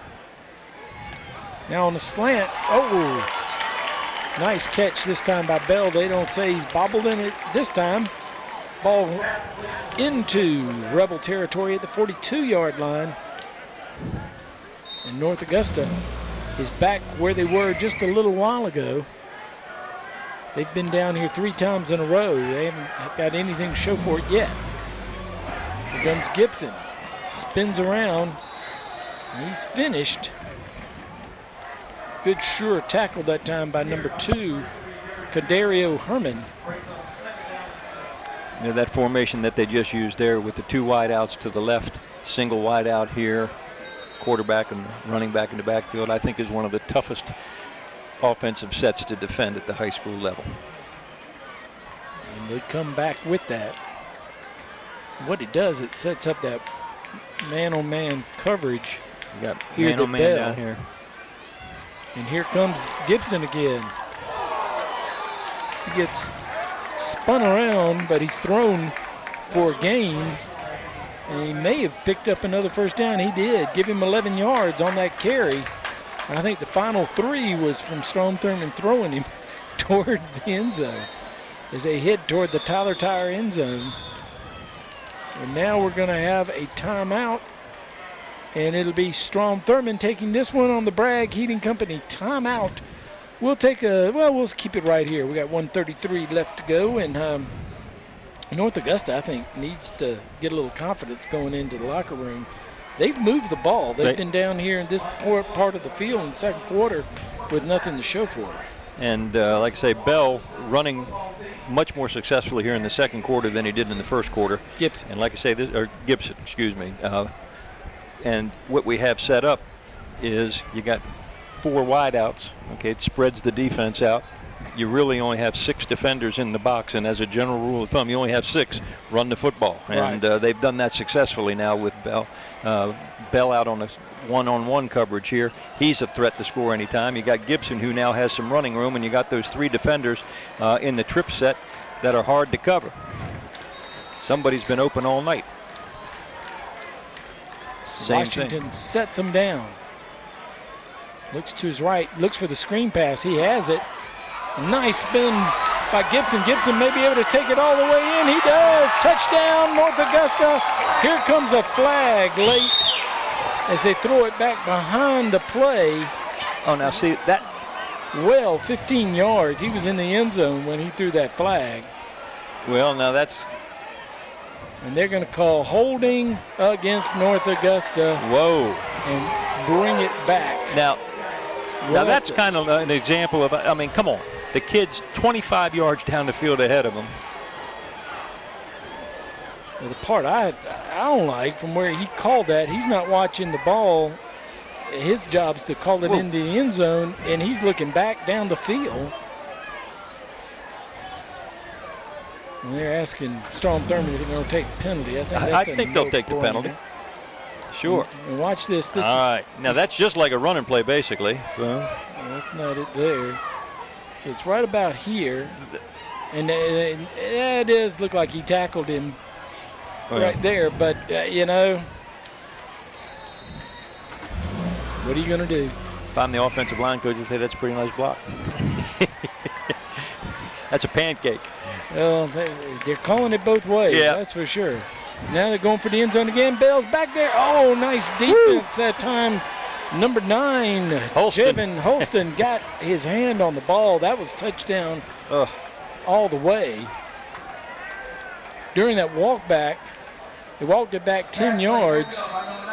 So it was first down, but it was first down in about 3 yards. Now it's second down and 3.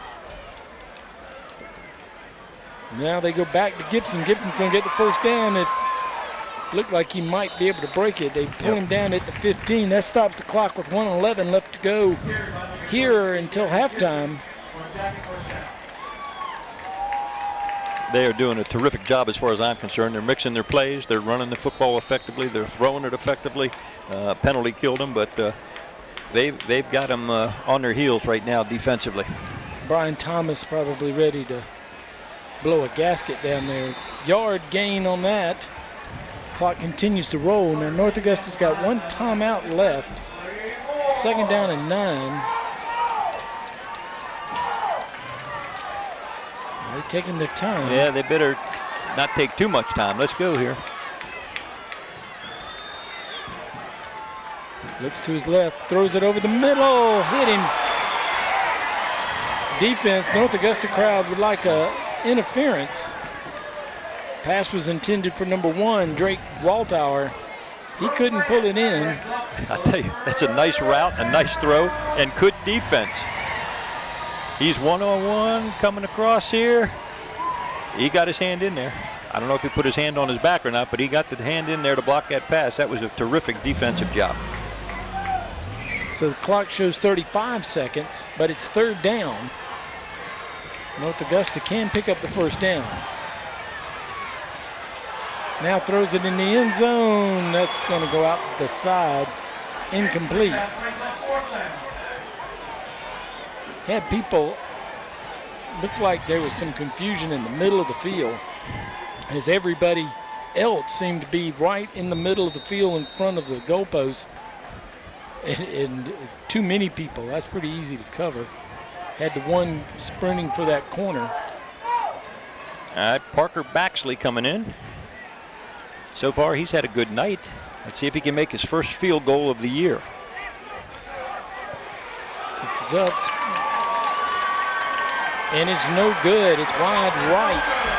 Didn't get it up to the left, and North Augusta has a tough second quarter. He had plenty of leg. All right, just wide right. So you got to figure Strom will come out here, and here we got an instant replay. We got a pretty good angle on this, and you can see it stays to the right. Yep.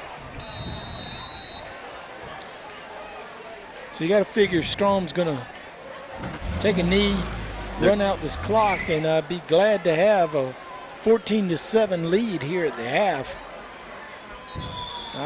We're not going to have yardage statistics, but I bet North Augusta, you take out the 2 big plays for Strom Thurmond, North Augusta's had their way.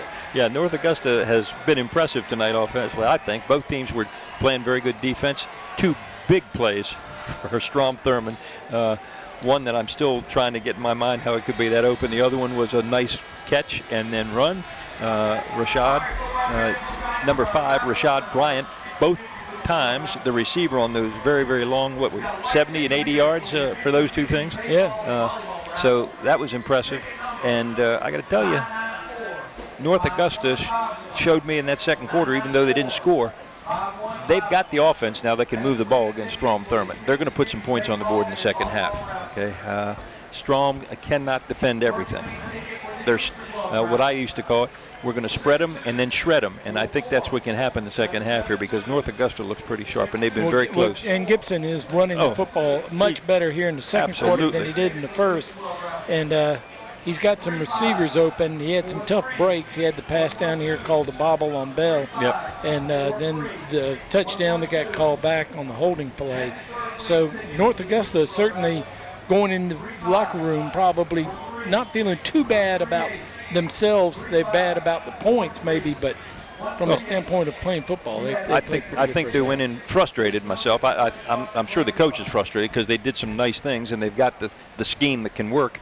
All right, and they got a couple penalties that hurt them and a couple of bad mistakes hurt them. And other than that, heck of a football game. And I think this is a terrific game to watch. There's a lot going on out there with some talented athletes on both sides.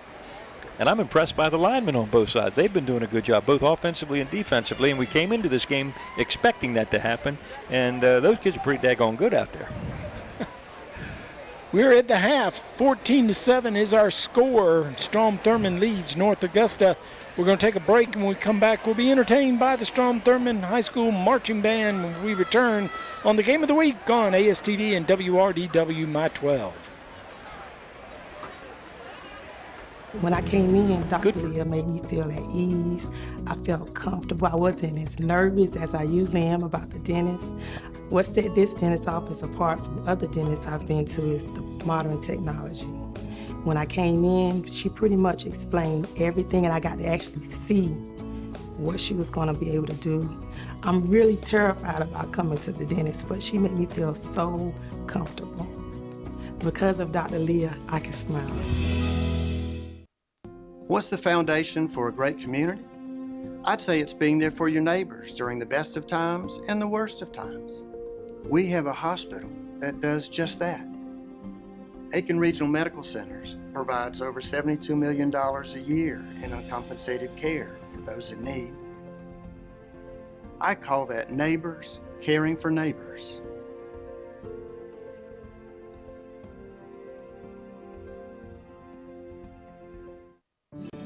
I've worked at our family's dealership for over 14 years, and I've watched how my dad treats his customers. I've seen them come back again and again because we treat them right. Now that I'm stepping up to be the general manager, I plan on carrying on that tradition because treating people right sets Satcher apart from the competition. We know you're going to shop around, but remember, at Satcher Ford, you're always going to pay the prices you're quoted. No dock fees, no surprises. That's the way Dad does it. That's how I continue to do it. Hi, I'm Richard Pendarvis. For over 63 years, my family's been serving the CSRA. Their success is credited to a no-hassle and truly enjoyable experience. Repeat and referral business along with the best prices, service, and selection is what keeps them ahead of the competition. So if you or anyone you know is in the market for a new, used truck, car, or SUV, make the short drive to Edgefield, South Carolina. And hey, let us put a new Chevy in your driveway. Unsure of the forecast? Security Federal Trust, a division of Security Federal Bank, has you covered with expert services to help you build, manage, and protect your future for you and your loved ones. Security Federal Bank, helping people, changing lives. Security Federal Bank has a long tradition of focusing on the customers we serve. That's why we offered the convenience of the area's only 7-day banking at our Columbia County location on Evanstown Center Boulevard. Security Federal Bank, helping people, changing lives. Since 1970, Bragg Heating Company has been keeping Aiken and the surrounding communities comfortable. Our factory-trained staff can keep you on top of the latest in heating and cooling technology, and our complete metal shop allows us to make any specialty piece your home may need.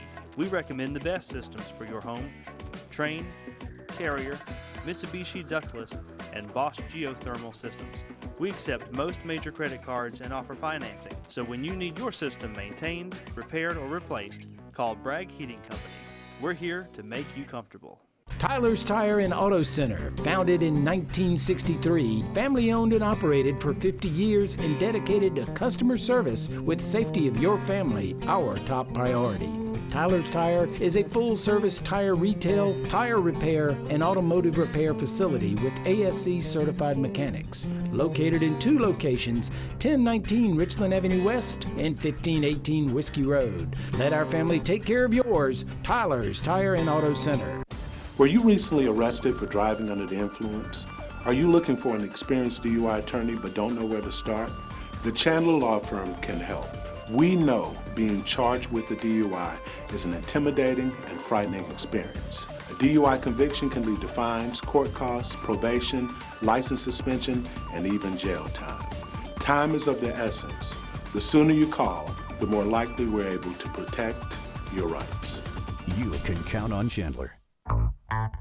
Hey guys, I'm Jamie Johnston, owner of Crescent Automotive. Let me show you guys around. Our sales staff has over 75 years of experience servicing the CSRA's automotive needs. We offer everyday low windshield pricing, and every vehicle sold comes with a warranty and a Carfax history report. Our inventory changes daily, so come see us soon. We'll make you feel right at home. Or shop online at drivecrescent.com. And remember, everybody drives Crescent. You should too. When I came in, Dr. Leah made me feel at ease. I felt comfortable. I wasn't as nervous as I usually am about the dentist.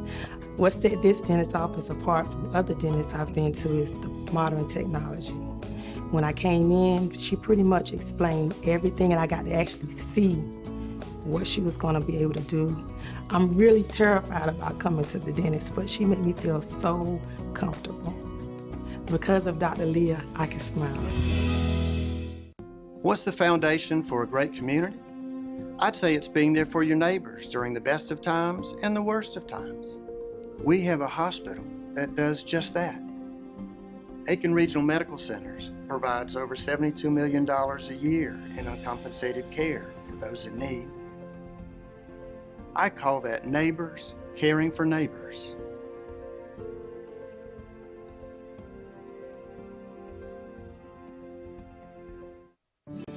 I've worked at our family's dealership for over 14 years, and I've watched how my dad treats his customers. I've seen them come back again and again because we treat them right.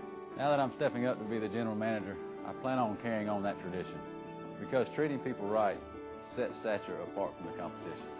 We know you're going to shop around, but remember, at Satcher Ford, you're always going to pay the prices you're quoted. No dock fees, no surprises. That's the way Dad does it. That's how I continue to do it. Hi, I'm Richard Pendarvis. For over 63 years, my family's been serving the CSRA. Their success is credited to a no-hassle and truly enjoyable experience. Repeat and referral business along with the best prices, service, and selection is what keeps them ahead of the competition. So if you or anyone you know is in the market for a new, used truck, car, or SUV, make the short drive to Edgefield, South Carolina. And hey, let us put a new Chevy in your driveway. Unsure of the forecast? Security Federal Trust, a division of Security Federal Bank, has you covered with expert services to help you build, manage, and protect your future for you and your loved ones. Security Federal Bank, helping people, changing lives.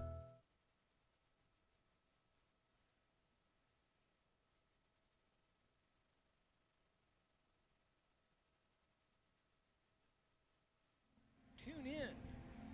And I think it's the Strom Thurmond Band, actually. Midland Valley hadn't traveled down here. Like a little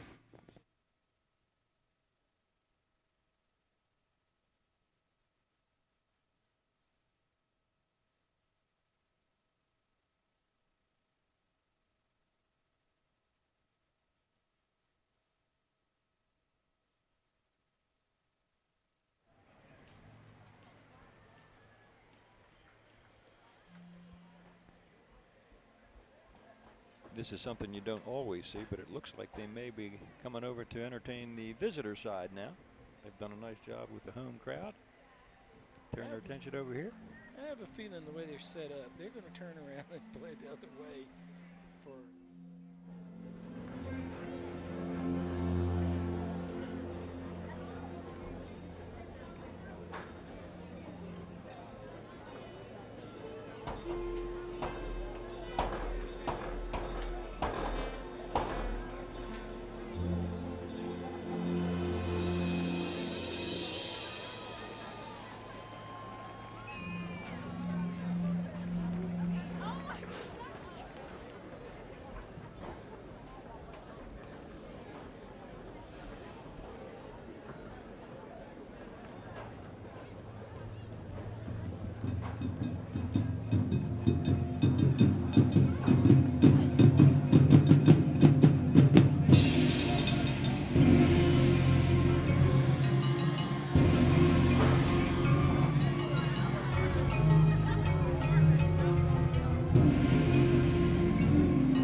Football fans, we would like to bring it to your attention that the seats. The Strom Thurmond High School, the award-winning Strom Thurmond High School marching band, entertaining us here at halftime. Very impressive. Very nice. Very nice. Very nice percussion section. They go all out here at the school. All right, Eric, as you can see, is with us down on the sidelines. Had a little repair at halftime on his headset. And you have any updates on scores for us? I do, actually. Right now, all these games are in halftime, and Willis and Elko is up 24-14. Silver Bluff is up 13-12 right now. Midland Valley has taken a 23-21 lead in the halftime on Fox Creek, and Blackville Hilda is actually leading 6-0 at halftime on Wagner Alley. Well, that's a surprise. Well, all four of those are a little surprising to me. Okay, the score is a little surprising, but we're only at halftime. Yes. Now, what'd you think at the first half down here in this ball game? It's been an impressive first half, close game as I expected. North Augusta is not happy going into the locker room after that final drive there. Couldn't get in because of a penalty behind the play. All the coaches on the sideline seemed to think he was already in by the time the penalty occurred, but the referees thought otherwise. And then they couldn't connect there on those final couple passing plays after the passing game had been so effective there early on. So missed opportunities there going into halftime. Yeah, one of the things we talked about pre-game was that Landon Washington wasn't throwing the ball that often. He's throwing it tonight. He's throwing it all over the park tonight, and looks very, very good doing it. Yes, I have him down for 22 passes and 148 yards right now. So that's a good half so far. Yeah. Do you have anything in terms of total offense? I do not have totals. I would say that, well, of course, Strom had the two big plays. And obviously, the team is enjoying some time with you there. Yeah. I think the fans are excited. But from a standpoint of they had two big plays, the 90-yard play, of course, where he was wide open all by himself. From your angle, could you tell what went wrong? I could not see what went wrong. I think I had the same reaction as everyone on the North Augusta sideline. I looked up, and he was standing there waiting on the ball, and it seemed like everyone else on the sideline over here looked up and saw the same thing at the same time. So I did not see what went wrong, but it went wrong in a big way. You know what? Here's my latest theory on that, because I've never seen anybody that open. I think they only had 10 guys on the field. Okay? I think somebody was not on the field at that point that was supposed to be responsible for the right side defensive back, and that's the only way I can figure that somebody could get that open. And that'd be a fairly good explanation. And then, of course, the other touchdown, I think it was around the 50-yard line, that maybe a little further I have in. it as 48. 48? All right, so 48-yard pass, great catch by Bryant, but even better, tightrope walk over there, staying in bounds and getting in for the touchdown. You take those two plays away, and North Augusta pretty much had their way. Pretty much they were able to move the ball through the air, got the run game going there a little bit later on, so they were really effective on offense, but those big plays will kill you every time, and Strom Thurmond got two of them, and North Augusta got one taken away. That's pretty much the difference in this one now. Very good football game, though. I'm enjoying it myself, and I think you probably are down there on the sideline, too. It's exciting. Lots of talent on display, and both coaches are trying to use the talent that they have. It appears to me that North Augusta has a little bit more strength and depth than Strom Thurmond does, but Strom Thurmond, dangerous, okay, and they are all over the field trying to make up for the fact that they might be outsized just a little bit. Yeah, they certainly seem to also pick it up there on defense in the secondary in terms of defending some of those passes down there on that final offensive drive. So we'll see if that continues into the second half, or North Augusta is able to mimic the success they had early on in the first half. Well, I really believe, and I said this, and I don't know if you could hear it, but I really think they've got a good offensive scheme tonight, North Augusta. I think they're doing a nice job with it, and a couple tough breaks. They got to be very frustrated. They should be up in this ball game, and they're behind by a touchdown. Yeah. I think it's pretty interesting too that this is, I think, our fifth game of the season, and I don't think we've seen in the first four games as many holding calls as we've seen tonight. There's been a couple holding calls, a couple face mask calls as well. I haven't seen that many face mask calls. Well, the face mask, actually, you can see the face mask. So that, nothing there, but holding, as Coach pointed out, you call holding every single time. And they seem to want to call it tonight. Yeah. All right, Eric, thanks. We're getting ready to have the Pendarvis kickoff for the second half, and our score, Strom Thurmond 14, North Augusta 7, and let's see, Strom Thurmond will get the ball first. They'll get the ball. Okay, they're going to get the kickoff, and they're going to want to obviously move the football here. And North Augusta, I really believe, should feel good about how they played defense, except for those two busted plays or really long pass plays. So it's going to be an interesting second half. I think one of the things that's good for both teams, very few players going both ways, so they've got fresh legs out there on both offensive, defense for the most part.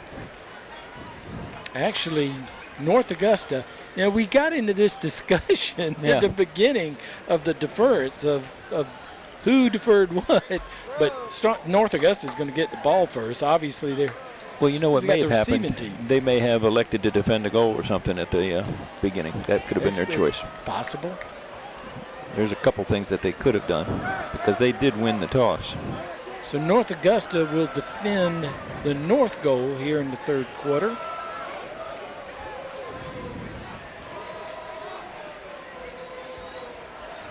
Lawson Rio out to kick off.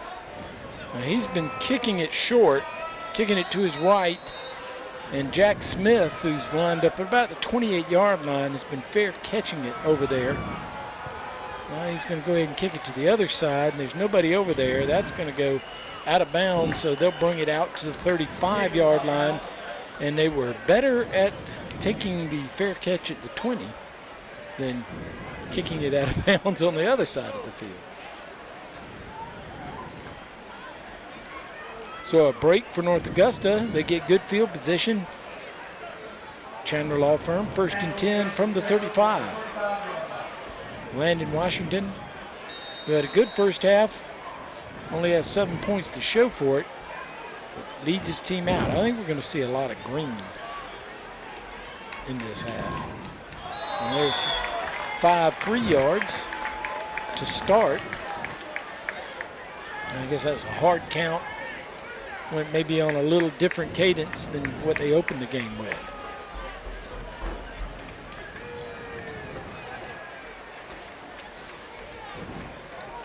Big Jemiah Harrison drawing off sides. And it's automatic in high school football. Once you break the plane on defense, you're off sides. Back to pass. Now going to run straight up the middle. Washington's got some room, got some big yardage. Over to 50 in the Yellow Jacket territory, the 47-yard line. They'll move the chains. Chandler Law Firm, 1st and 10. And you know, that adds another dimension to the offense when Washington decides to run it.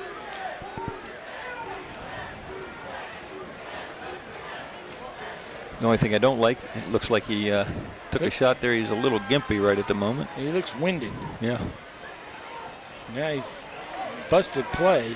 He's just going to get down. I'm sure a coach was yelling, "Get down," on the sidelines. He was headed into no man's land with nothing but Rebel football players waiting for him. He gained a yard. 2nd down and 9.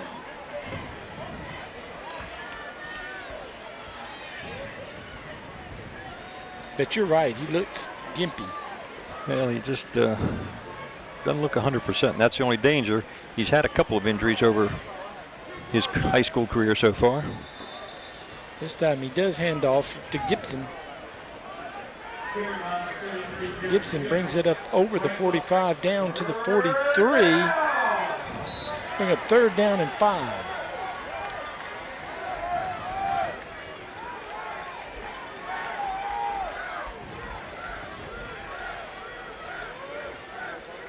Washington barks the hard count. Almost got a jump. Throws that high. That was intended for Walltower, and he could not bring that one down. Yeah. So 4th down, the punting unit comes on. So North Augusta able to pick up a 1st down, but unable to get any further than that. Baxley's on to punt with Rashad Bryant deep to receive. Washington came to the sideline, pointed to himself as he was walking by the coach. He said, "That one's on me." That was a little high on that last throw. That's a low punt. Bryant makes some people miss. He's been elusive. And they were running out of bounds. That's a good run. And a flag follows the play. That's back inside the 10-yard line down at the 9.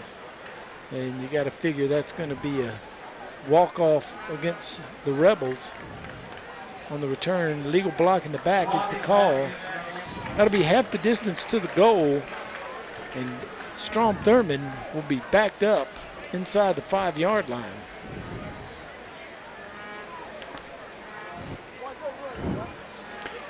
You know what I think we forgot? North Augusta kicked off to start the ball game. That's what it was. Remember the long run down here by Williams to start the ball game? Well, yeah. I think that's right. It was the deferred. So yeah, that's right. So and North Augusta deferred. That's right. I had that right. North Augusta deferred. That's all it was. All right. From the 4-yard line, Strom Thurmond gets started. Now breaking. Wow. Good run. Good run. Gets it out past the 15 to the 17. And that's a name we have not seen run the football so far, Jaquan Edwards. And that was a nice job. Good run. Gets him some breathing room. They've got a full backfield back there with Nick. Nick has to jump for that. Gets it down. Well, that's out over the 20. They look like they found something they wanted to exploit on that left side. And you know, it's kind of neat. People talk about it all the time. What kind of adjustments will you make at halftime? We did not see this formation at all in the first half. Come out in the second half, new formation, 4 backs, 2 lead blockers so far on both of these first plays. Pretty effective. 2nd down and 5. Stay with that inverted wishbone. And Nick going to keep it. It's going to get up over the 25. That'll be close to a first down, but it'll be a 3rd down and 1. 26-yard line.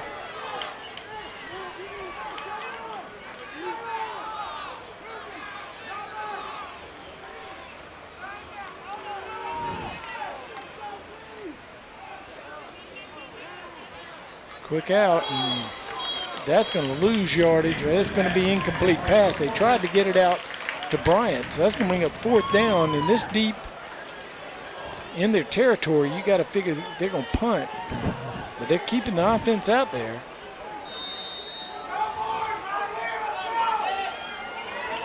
How about this? What a gutsy call this is, unless they're going to try the hard count like you like to see every once in a while. And I think that's what it is. Yeah. See if you can draw them off. If you can't draw them off, you don't want to take a chance here. No. I don't know if they'll call timeout. They'll call a timeout. Actually, heating in there. Timeout on the field. We'll take it with them. We'll be right back. That would have been something if they had gone for it.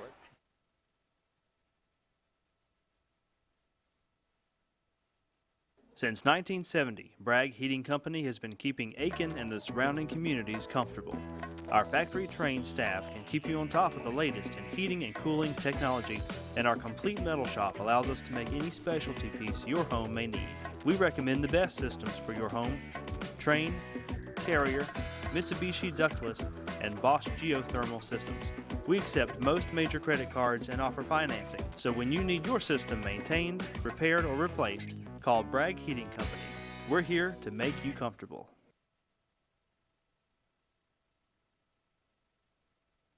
All right, here we go. Bragg Heating Company timeout is done, and the punting unit comes on for Strom. We had to figure they weren't going to risk giving North Augusta with a 7-point lead in the 3rd quarter. That would maybe not have been the smartest thing in the world to go for it on 4th down this deep, especially after they just came nowhere close on 3rd and 1. Now I'm curious to see where he punts this football. I don't think it's going to go right down the middle. I'd be surprised. Well, Bell has shown he's pretty dangerous. He's deep to receive.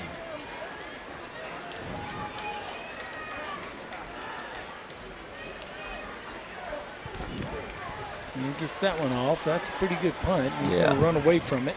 I think that is so smart. Kicked it down the sideline. That's right. So North Augusta gets it for the 2nd time here in the first half. They're at the 42-yard line. Chandler Law Firm, 1st and 10. Stay tuned for the end of tonight's ball game, where we'll be naming the Center for Dentistry MVP. Got some pretty good candidates for that, both quarterbacks. Certainly, Rashad Bryant got to be in the equation. I think he does. Anybody can get that open. We've got a lot of football left to go, though. Somebody will step up this 2nd half.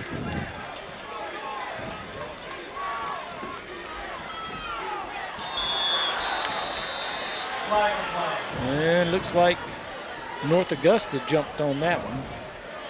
That'll be a 5-yard walk-off. Remains 1st down, 1st and 15. You know, this is a little bit unusual tonight. More penalties than you normally see. By this time in the season, generally speaking, you've eliminated some of those things like the offsides and the illegal procedure. But we've seen a number of them tonight. And 2 teams that we would regard as 2 of the better teams in the area, so it is a bit strange. There's Gibson. He's going to get 4 of the 5 yards back. He'll bring up 2nd down and 11.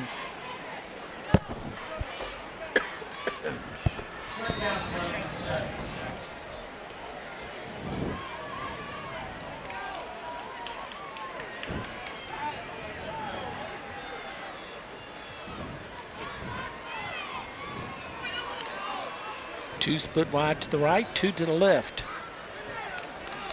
Oh, Washington put a little bit too much on that. Jack Smith couldn't get to it. Incomplete, third down and 11. Really like the reaction of the linebacker Edwards on that, coming from the middle of the field to get a hand on that ball. I think Washington rushed that a little bit. He throws a bullet there.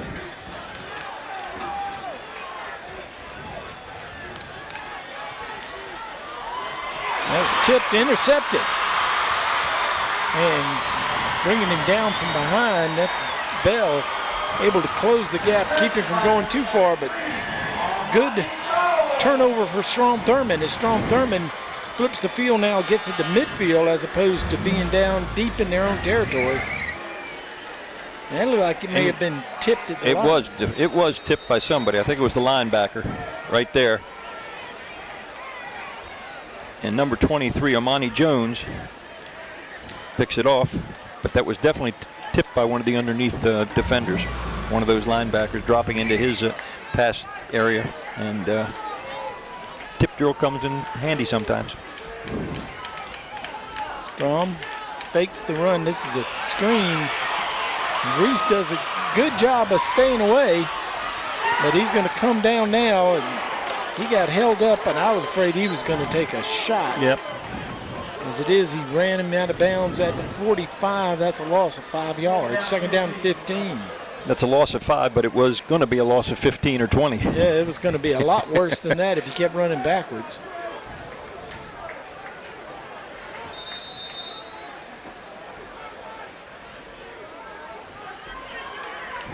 He ran a long way to lose 5 yards. So they come back to this inverted wishbone. Gonna hand it off. This is Settles. Settles gets to the edge, but not too far. He's gonna gain 3.5 yards. It'll bring up third down. We call it 12. That's a nice open field tackle by Jarrett Kelly, number 6.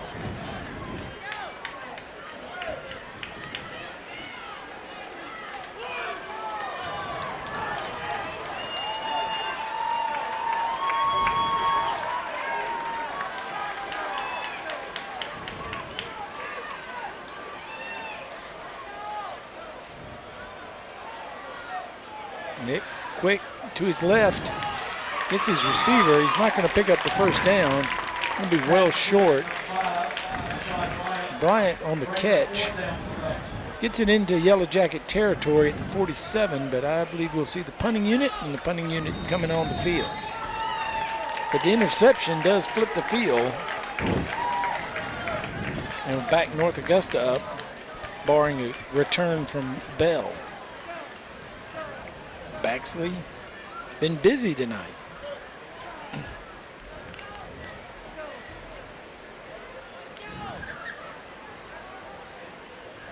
Or actually, this is real, isn't it? Baxley's the That's a nice punter. kick. That's well done. Very well done. Yeah, Lawson Reel is a very good high school kicker, both extra points, field goals, and punting. Yeah, he's done a good job on those last 2 punts. It sure has. Kicking it away from Bell. He might have been able to kick it a little further and deeper, but that runs the risk of a return. He's got him inside the 20 and no chance for a return. 18-yard lines where North Augusta takes over. Chandler Law Firm 1st and 10. One thing we haven't had tonight is injuries. No ARMC injury timeouts so far tonight. Let's hope I don't jinx them.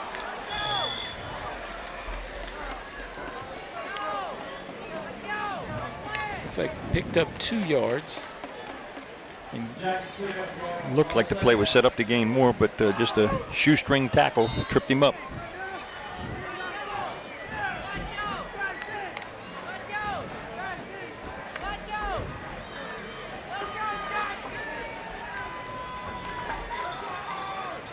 Second down, 8. back to pass. He's got Smith. Smith tried to run with it before he had it. Brings up 3rd down. Like we said earlier, Smith came into the game with 5 catches, averaging 38 yards a catch. That's pretty good. But he's caught quite a few. I think he's had at least 5 catches tonight, but they haven't been for big yardage. They've been of that type, short possession type plays. 3rd down, tipped and intercepted again. Being brought back, he may be able to go. Nope, he's pushed out of bounds. Now, Number 26, A.J. Valentine with the interception. And we got a flag back here, and that's the kind I'm talking about, unless it's a personal foul.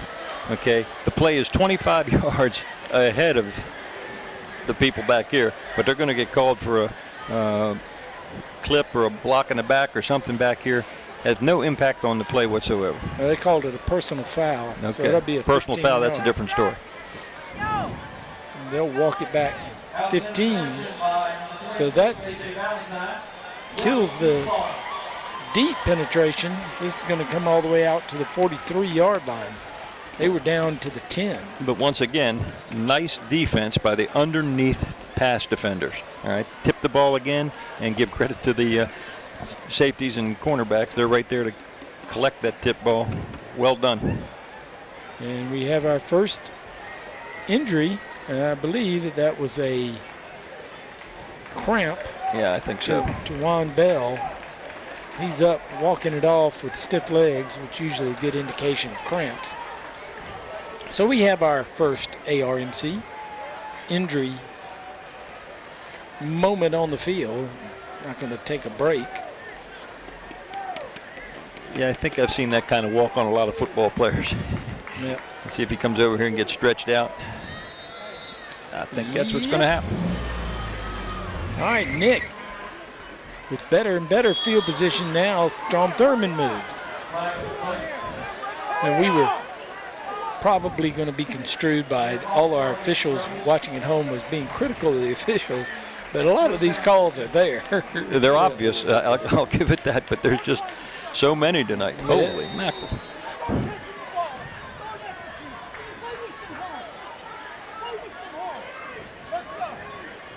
Five-yard walk-off. Still 1st down, 1st and 15.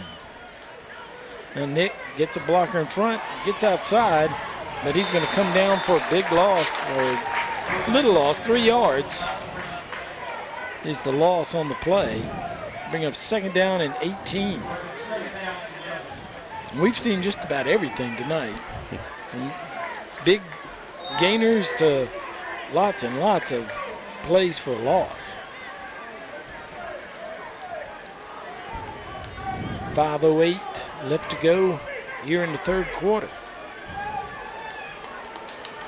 It was 14-7 at the half. It's still 14-7, Strom Thurmond. Under pressure, he's going to be sacked. That pressure from the outside went inside, and North Augusta finished him there.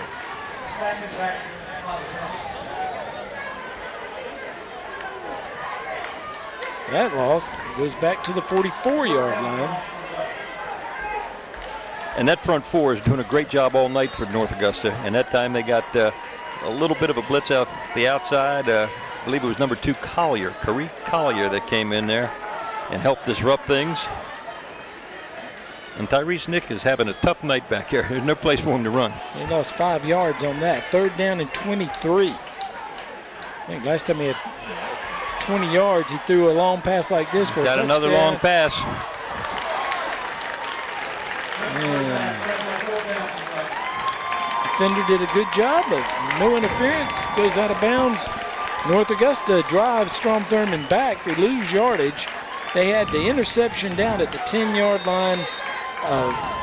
Personal foul brought it all the way back out past the 40, and then they lose 13 yards on a legal procedure call and 2 lost yard plays by Nick. They may come after this punt since they're not getting a chance to return one.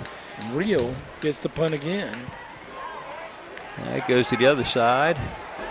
And this is going to come up short and take a bounce. And it's going to be inside the 20 at the 19. Yep.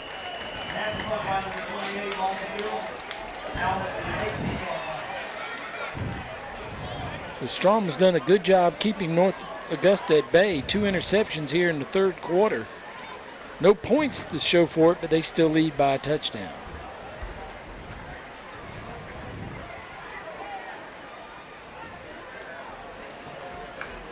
Got an official's timeout on the field. Not sure what that's about.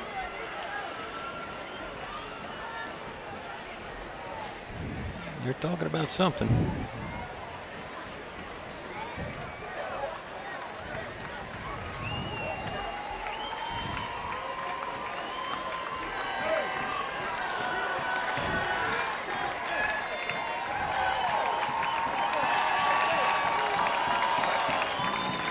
Not sure what that was all about. I'm not either. No signals. Didn't talk to any players or coaches. So North Augusta not able to pick up where they left off in the second quarter, where they were moving the football, yet to sustain anything here. And once again, they're going to hand off to Gibson in the backfield, and he's going to be knocked down, maybe lost a yard. Second down and 11. And that is a tremendous defensive play by Trey Moore. Great penetration from his defensive end position and wrapped him up immediately.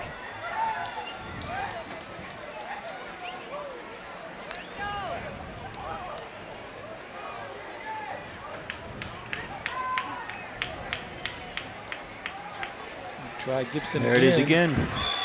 He's going to get positive yardage, but only a couple of yards. Gets out to the 20. And Moore was right in there again. I tell you, both coaches have to be happy with their front four. They are playing some football up there. Third down and 9.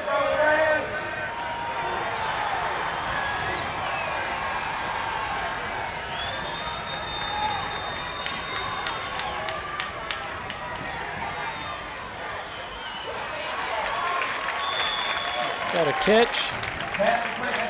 I believe that was Jack Smith. No, that was actually. I think Jack Smith is down here, and he's. This Doherty that. He's in some distress here.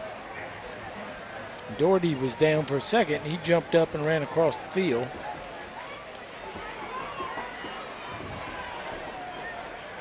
But he made the catch. They moved the chains. Chandler Law Firm 1st and 10.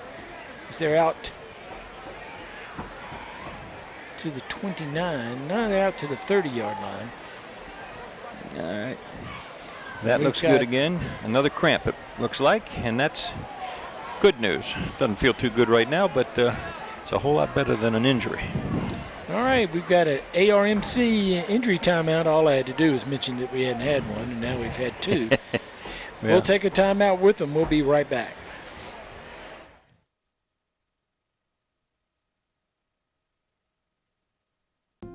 Whether you volunteer your time, make a donation, or both, giving back to our community is what makes Aiken so strong. It's the spirit of a great city. Each year, Aiken Regional employees donate thousands of man-hours and dollars to local charities and nonprofits, and the hospital sets aside $100,000 as well. We're committed to giving back and paying it forward.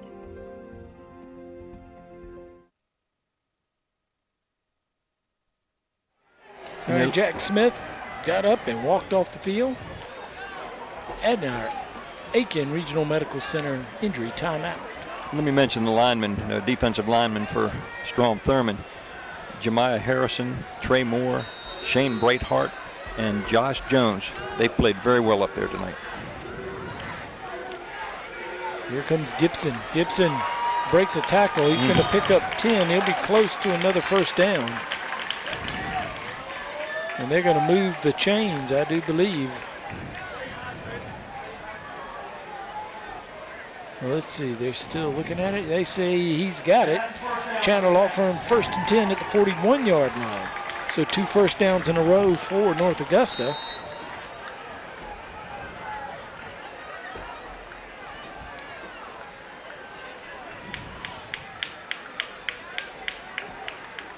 A little screen pass. This is Gibson. He gets an open field. 45 trips. Gets across the 40 to the 39-yard line into Rebel territory. And North Augusta on the move. Nice little play. It has been effective tonight 2 or 3 times.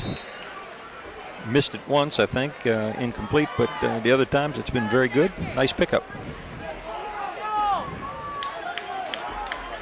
39-yard line. This time stopped right there at the line of scrimmage. Leans forward. May have gotten 2.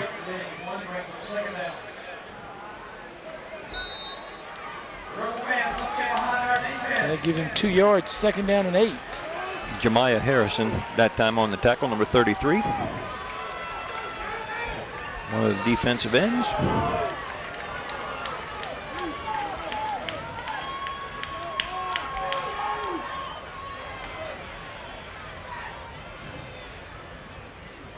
Another handoff. That's a nice tackle. Gibson looked like he was just about to break it, and he gets popped in the hole at the 35-yard line. Pick up another 2 yards. 3rd down and 6 coming up. Very nice tackle by number 52, Trey Lanham. That was textbook. 2 good football players colliding there.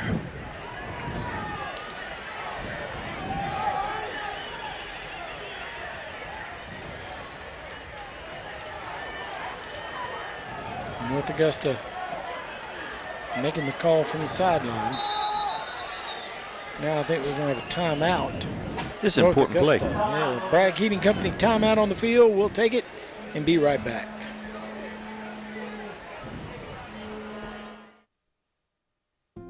Whether you volunteer your time, make a donation, or both, giving back to our community is what makes Aiken so strong. It's the spirit of a great city. Each year, Aiken Regional employees donate thousands of man-hours and dollars to local charities and nonprofits, and the hospital sets aside $100,000 as well.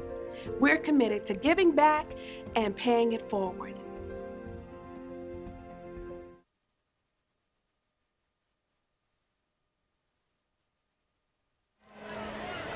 (14-7) our score here in the 3rd quarter.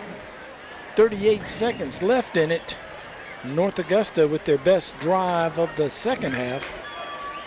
They're at the 35-yard line, but it's 3rd down and 6. Maybe 4 down territory here.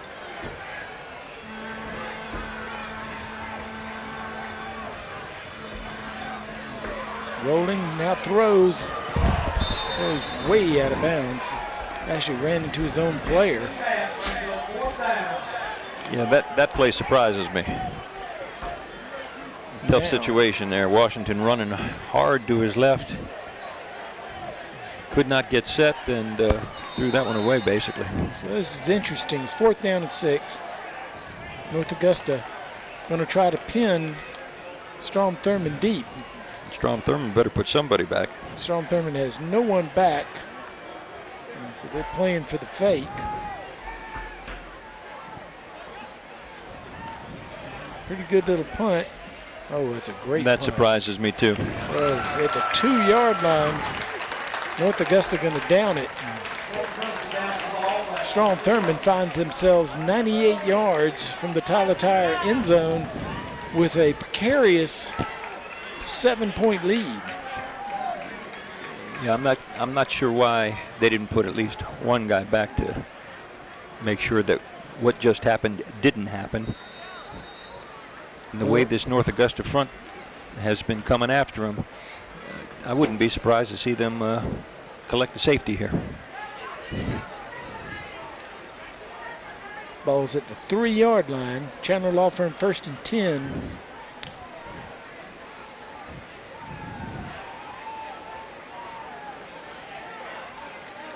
They come running out here and they hit him hard at the 2. No gain. May have lost a yard. That's probably going to be our final play of the 3rd quarter as the final seconds will tick off. And I don't believe Strom is going to be in any hurry to run this play. No gain on the play. When we return, it's going to be 2nd down and 10. Strom Thurmond in the shadow of their end zone. trying to hold off North Augusta here in the game of the week on ASTV and WRDW. Strom Thurmond leads 14-7 over North Augusta. We'll be back for the fourth quarter when we return. Hi, I'm Richard Pendarvis. For over 63 years, my family's been serving the CSRA. Their success is credited to a no-hassle and truly enjoyable experience. Repeat and referral business along with the best prices, service, and selection is what keeps them ahead of the competition. So if you or anyone you know is in the market for a new, used truck, car, or SUV, make the short drive to Edgefield, South Carolina. And hey, let us put a new Chevy in your driveway.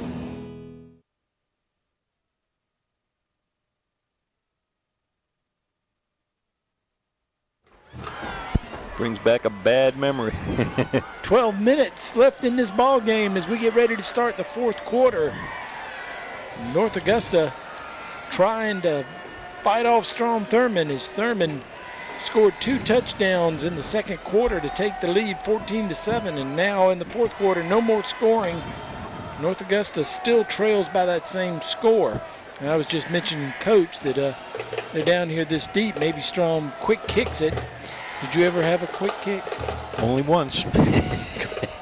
No, we used it a couple of times, but once we were in a very similar situation and cost us a ball game. So I'm not a big fan of that this deep, I can tell you. You were kicking it, or the other team kicked it? We were attempting to kick it, and didn't turn out right. Didn't turn out well.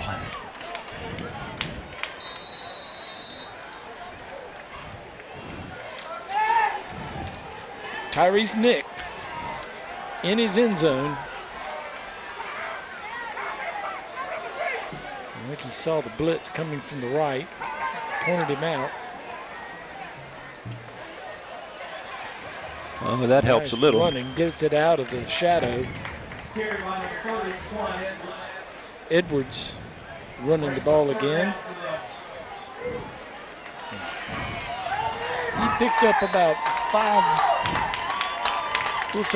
4 yards, 3rd down and 6. Big play here.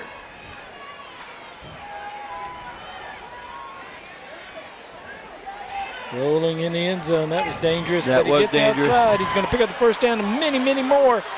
Puts his head down and lowers the boom. And, of course, the first thing I do is look for flags. There are no flags.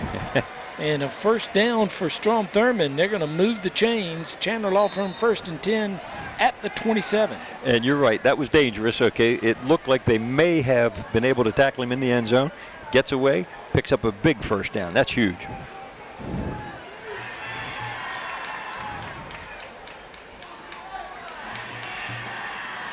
Now, Strom Thurmond at this point would look to have a nice sustained drive, run off the clock, put some points on the board, get it to a 2-score game.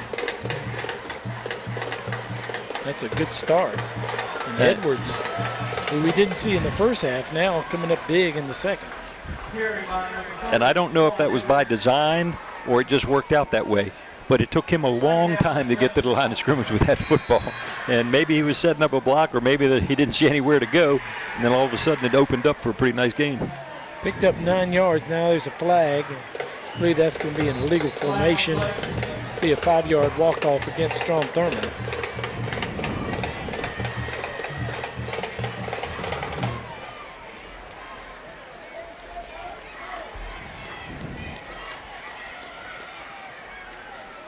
They're talking about it, so that might.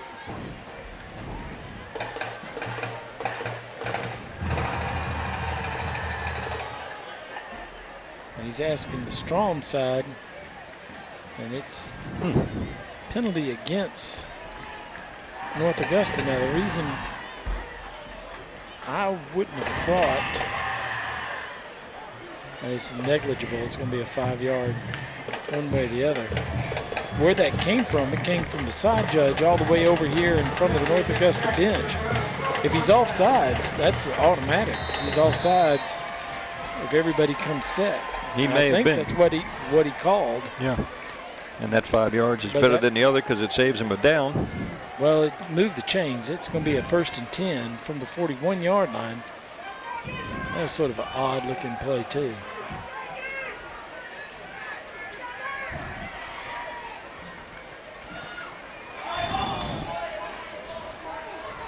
That was Dalton. You know, early in the game, he started Dalton Body. That's the first time we've seen him in a while. He picked up 4 yards, 2nd down 6. Ball at the 44-yard line. Clock inside of 10 minutes. Strom perfectly willing to take their time. Now here goes Reese, and this is what he's really good. Yes, he is. That's very dangerous. Very dangerous. They're going to spot him just short of the 50-yard line, 49. So let's bring up 3rd down and 2. And Robert, or just inside the 30. And I will be shocked if this ball is not kicked toward the sidelines. So Bell drops back deep. Reel to punt.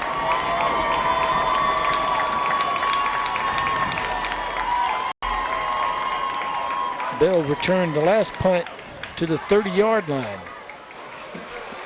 This is angled over the side. What a great punt over his head. He catches it at the 20, back to the 15. We've already got it clicked. So it doesn't matter where Bell goes from here. He might as well run out of bounds. Yep. And go on back, because that's going to go back to about the 10-yard line with 58.7 seconds left to go in the ball game. North Augusta may say, okay, let's go to overtime. He caught that thing around the 20 on the hop and went back to the 15. I think the flags are at the 25, which might be generous, and where that actually occurred. So they'll walk him back to the 15-yard line. North Augusta, 85 yards from the Tyler Tire end zone.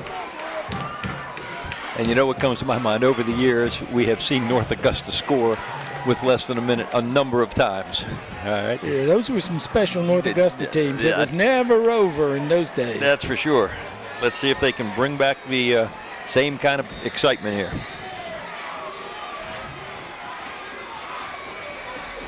There's a screen pass. He's got some room to run out there. Here goes Gibson. He's going to get to the sidelines. He's at the midfield, and he's pushed out of bounds. That's a great call. What a call. 52 seconds. Hardly ran any time off the clock. And we've seen that screen pass now, just that little screen like that, about 4 times tonight. 3 out of 4 times been successful, and that one was very successful. They got plenty of time left. I'd run it again. Clock stopped with 52 seconds left to go in the ball game. Now they're in Rebel territory. Steps back, now throwing down the field, looking for a man. He's by himself this time. He dropped the ball. Bell had it. Well, was going to walk in the end zone for the touchdown, and that's his 2nd drop. And he is frustrated as the devil, and the fans over here are incredulous. You can't tell how many people here are holding their heads. They can't believe that ball was dropped. Well, he was open, and what a pass by Washington. Whew. And I believe North Augusta, Strom is going to call a timeout. Bragg Heating Company timeout. Strom Thurmond going to talk about it after that one. And Strom Thurmond now just fortunate to still be in this ball game. And they are holding on, and they're holding their breath. Whew. Let's look at the DriveCrescent.com replay, and this is one North Augusta's not going to like to watch again. Oh, man. Oh, hit him in perfect stride, too.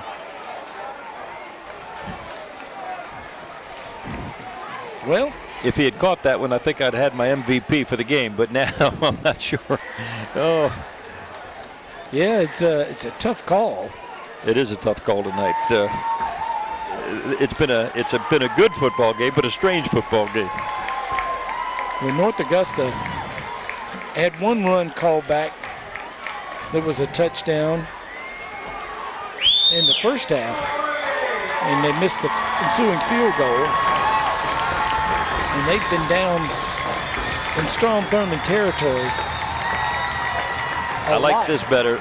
They're putting a little pressure on him here. They're coming up and yeah, I think that's offsides or something someplace. I don't know if there's any flags on the field. I don't see one either. I agreed with you. There was sure looked like there was some movement there.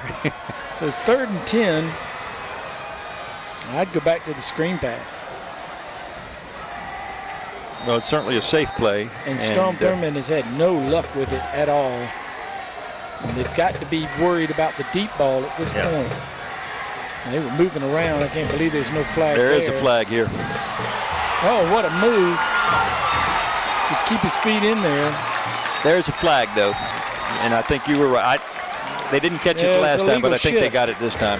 They had all kinds of people moving around. We can go back to the drivecrescent.com replay, and you'll see right before the snap, North Augusta was moving, and he called a legal shift.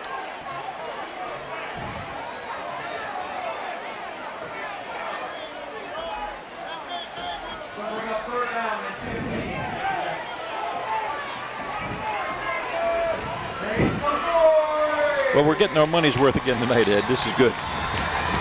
32 seconds left to go in the ball game. 3rd down and 15. And that negated a great run that time by Mandry Ogletree. Watch the little screen pass. Watch a screen pass. Nope. Well, it was a bubble screen type thing right back to Ogletree. And he couldn't bring this in, but he was going to be met very quickly by Strom Thurmond. And so Gibson may have been a decoy that time because he was sliding out to the left. And he had his hand up and he was waving. And he might have been open.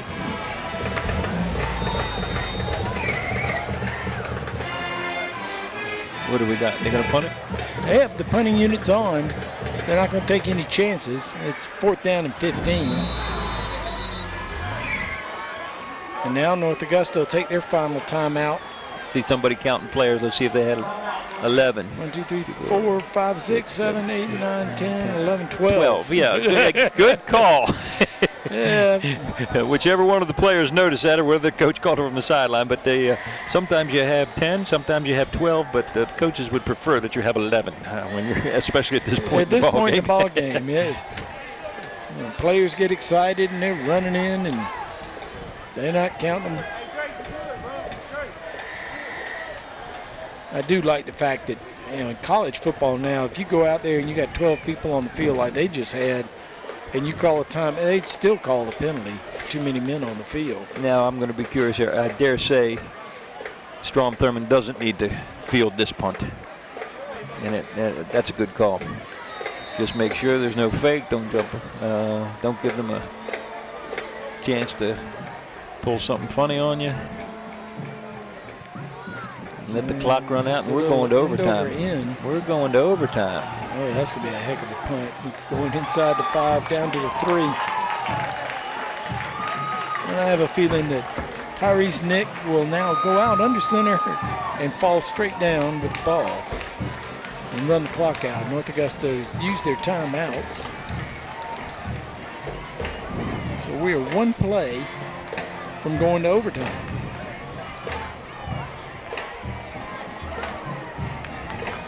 Stranger things have happened.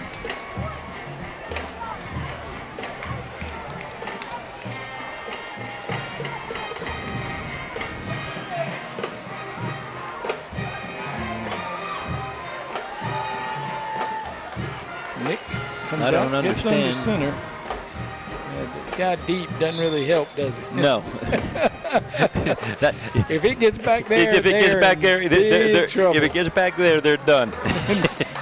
That'd be there's nothing you can do to save this. But I suppose that's what they work on at practice and putting him deep. That runs the clock out. 14-14. We've got free football.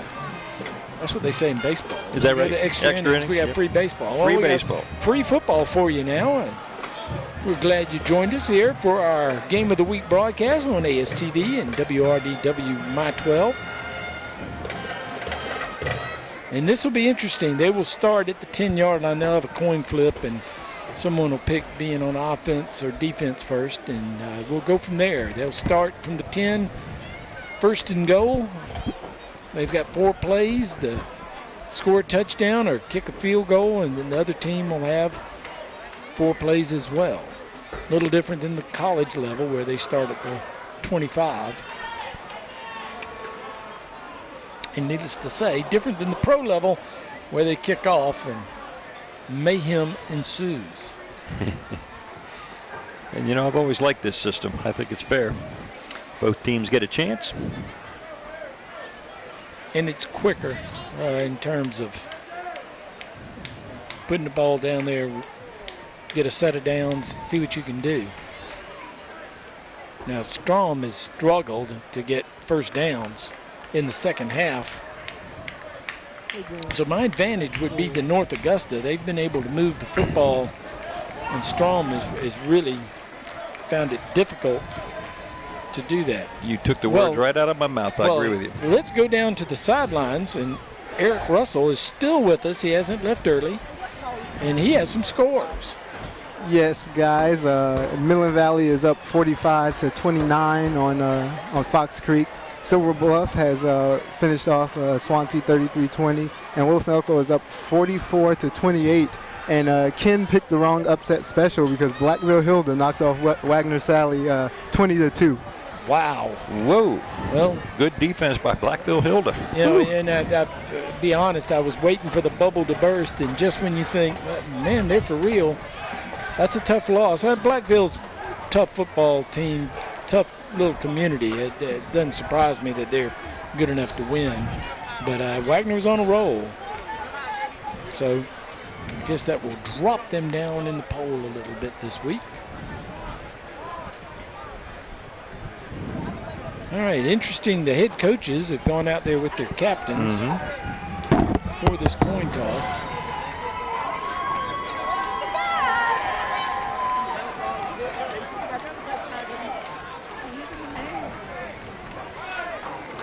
We came into this expecting a really good game, and it's had a lot of penalties, a little bit more than what we would normally expect, but certainly been a good game. All right, North Augusta, I believe, gets the ball first. I think Strom won the toss and elected to be on defense, and North Augusta went down to that side of the field, to the north side, to get away from the student section of Strom Thurmond, which has the marching band in it, and that side tends to make a good bit more noise than the other side. So that actually makes sense. Yeah, it does to me.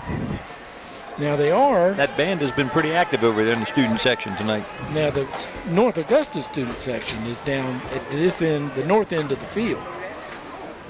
Hey, what they put the ball on, 25-yard line?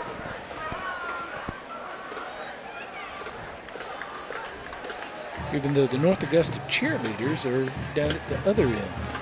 That's interesting.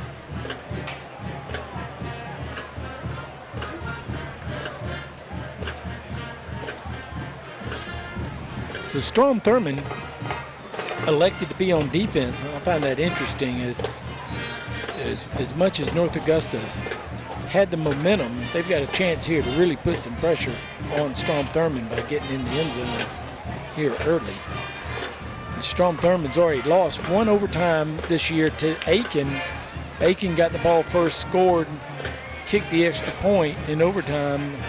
Strom made an unbelievable play. From what I understand, Rashad Bryant made a great catch in the end zone for a touchdown, but then had the extra point blocked, and Aiken won. So let's see how this one goes. And whoa, that's what I would have called. To Gibson, and Gibson's knocked down right at the line of scrimmage and maybe lost a yard. And that's a fine defensive play. Ball's at the 11. You can still get delays of the game, but there's no running clock. Clock shows 0. Jemiah Harrison, number 33, makes a big tackle to start this overtime period. So Washington got 3 to the left. Now he goes to the right. He pitches it, and hard running that time. That looked like a pretty errant toss. The pitch goes out to Gibson. Gibson does a good job catching it and then running, and getting it down to the 5-yard line. And you know, that's spot him at the 6. That's kind of an unusual call. We haven't seen an option like that all night. Okay, maybe that's something they run typically, but kind of unusual because that's the kind of play that could cost you to lose some yardage. So 3rd down. Going to throw. He's got a man by himself, and I believe that's Bell on the far side, and he makes the catch for the touchdown. And if it is Bell, you know he's got to feel it is. He feels a lot better right now. I'm sure he does. Been a tough night for that young man, but he gets the touchdown there. Now an extra point try, and Strom Thurmond will have to match it and put the extra point up themselves. So 20-14.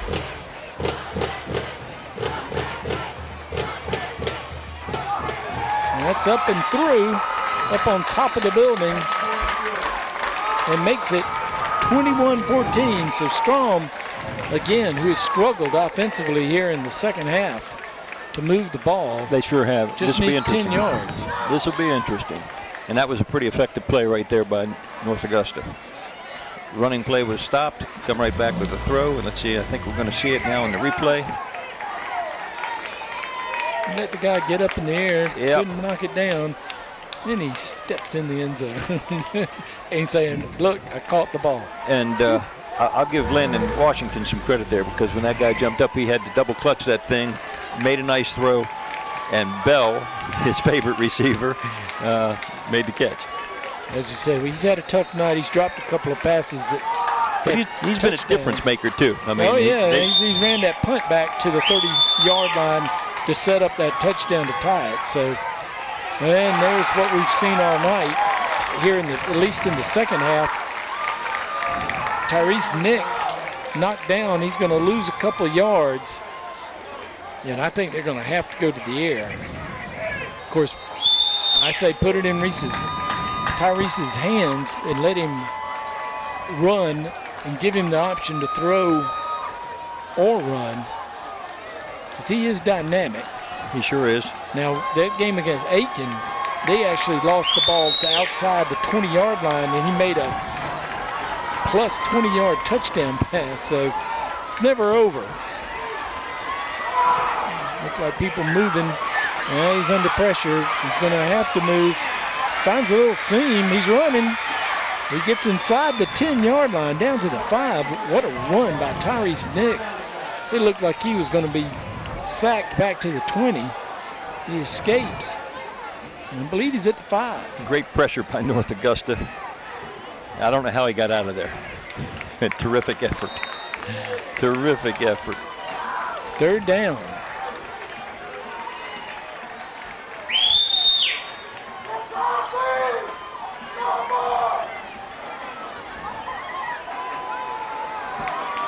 This is where Aiken got to come right. He looks to his right, and he's going back to his left. There's a flag on the play. Let's see what the flag is. It's incomplete. Reese is going to sleep well tonight. He got knocked down again. And the flag's apparently on both sides of the field. No flag. They picked it up and waved it off. They had a flag on both sides. They wave off the flag. It's 4th down from the 5-yard line. And each team did get one timeout coming into the overtime, and Strom Thurmond's going to use theirs now and talk it over and pull out their best 5-yard play. That's exactly right. Their best goal line play, whatever that happens to be, we're going to see it right now. Now, I know what you would run. You would run the waggle play. No, I wouldn't run the waggle, okay? But I'd run a rollout play action, not play action, but I'd roll my quarterback out if I had Tyrese Nick. The same thing as a waggle with if you were running the swing D. Yeah, I'd run him out here to the wide side of the field. I'd put 3 receivers there and 2 or 3 receivers over there and give them a run-pass option, see what we can do. They have not been effective running. They can't run the football right now. Okay. No, unless it's him on a quarterback keep after he fakes it. But no, you have to keep it in Tyrese Nick's hands. Absolutely. If they do anything else, I'll be shocked. And there's Rashad over here. He's in the slot to the right. Interesting formation. They're keeping everybody in. Oh, and they've brought it back, and it's a pass. This is Rashad Bryant trying to throw it. He throws it. He got him. Whoa! He found a man in the end zone, in the back of the end zone. And that was number 23, Jones, I believe, that made the catch. Well, Amani Jones. Good grief. Well, we said we were going to see their best goal line play. Now, I'm not sure if that's it, but that was a heck of a play. That was some play. I believe it was designed to throw it over there to Nick, who was in the end zone, but he was covered. And somehow Bryant scrambled around and found Jones in the back of the end zone. Now, remember what happened against Aiken. Will we have deja vu all over again? No. It's through. Woo. And then we are tied at 21. Double overtime. Oh, my goodness, what a play. Just when you thought they were dead. Holy cow, what a play. Surely we've got that on the drivecrescent.com replay. And I guarantee you would not see Bill Belichick run this play down the 5-yard line. Well, you see, he's walking around calling the play, and they pitched it back to the Wildcat, and there's Tyrese Nick, and he's not open, so he finds Amani Jones. That's unbelievable. That's a great play. And I guarantee you that one's deep in the playbook. You don't put that on page 5. That's one of those you practice at the end of practice, but him scrambling around like that and throwing it left-handed, holy cow. Yeah, the question would be, is he left-handed? I would assume he is. Well, they get him going to his left. Surely he's left-handed. If he's right-handed, and he put his left hand. Well, that'd be even more exciting. All right, now Strom is going to switch the field. They're going to go down there in front of their student section, and they'll get the ball first. North Augusta will be on defense. And, well, that was fun. I'll tell you what, that was fun. In the old days, we'd have called that a dirter. The coach took them over the sideline and drew it in the dirt and said, here's what we're going to do. They've never seen this play. Coach, neither have we. But, well, you're going to run this. And it worked. And it's going to be open. It'll be open. And it's going to be Jones. It's not going to be Nick down here on the corner.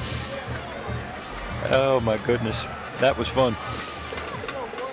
When they ran it, they're going to go to Nick. And I'm watching Nick and going, he's not open. This is going to fail. And he throws it to Jones in the back of the end zone. Oh, how did he find him? I mean, this is the wide receiver making the play. Now the students from North Augusta are switching sides. They're coming down here to help the team out. Now, that's an interesting move. They are leaving their seats over on the other side of the end zone to get into this part.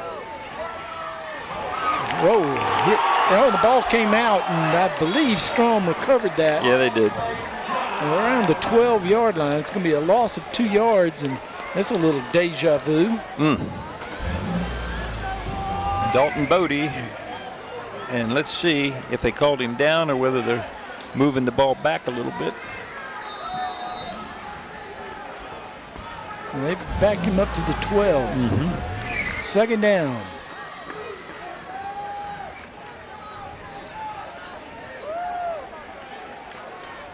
Let's see what else they've got in their tricks.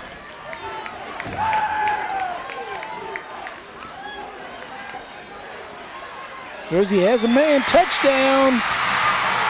Just like that, momentum swings. And that was a perfect pass on the post pattern. Hits him as he slants into the end zone. Touchdown. Rashad Bryant. Thurmond. Bryant on the touchdown from Nick. And that one looked pretty nice. Nothing funny about that. Just a nice route. Great throw. Nice catch. Point after try. Kick is up. It looks good. It is good. 28-21. our score, and North Augusta now will have their shot from the 10-yard line. Wild game. This reminds me, it's not the same, but Wade Hampton and Barnwell, a couple weeks ago, we had a tremendous finish to that game, and this has become a tremendous finish. That one, regardless of who wins and who loses, this is a tremendous finish to this ball game. Well, that one was in regulation, 37-34, That's right. with Wade Hampton being stopped at the 1-yard line twice as the clock expired. This one is in overtime, and the way they're going, we may end up somewhere around that 37-34 mark. Let's see what North Augusta has. Washington hands it off to Gibson. Gibson gets inside to the 7. So second down coming up.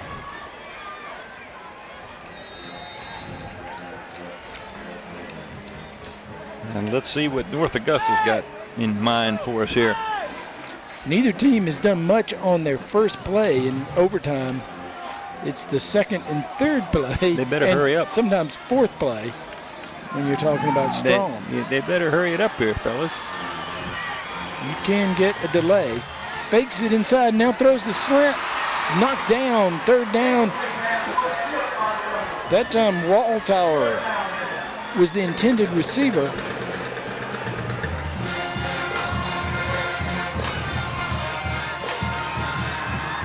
So North Augusta found themselves in this position on third down in the first overtime. They threw a little out pass to Bell, who stepped in the end zone for the touchdown. See what they run here. Gonna be the screen. Gonna be the screen. Oh, no. Didn't get it to him. We did a wheel route to Gibson and could not get the ball to him. If he gets it to him, he was going to be close. Strom was coming fast, and now fourth down, and North Augusta's going to call timeout.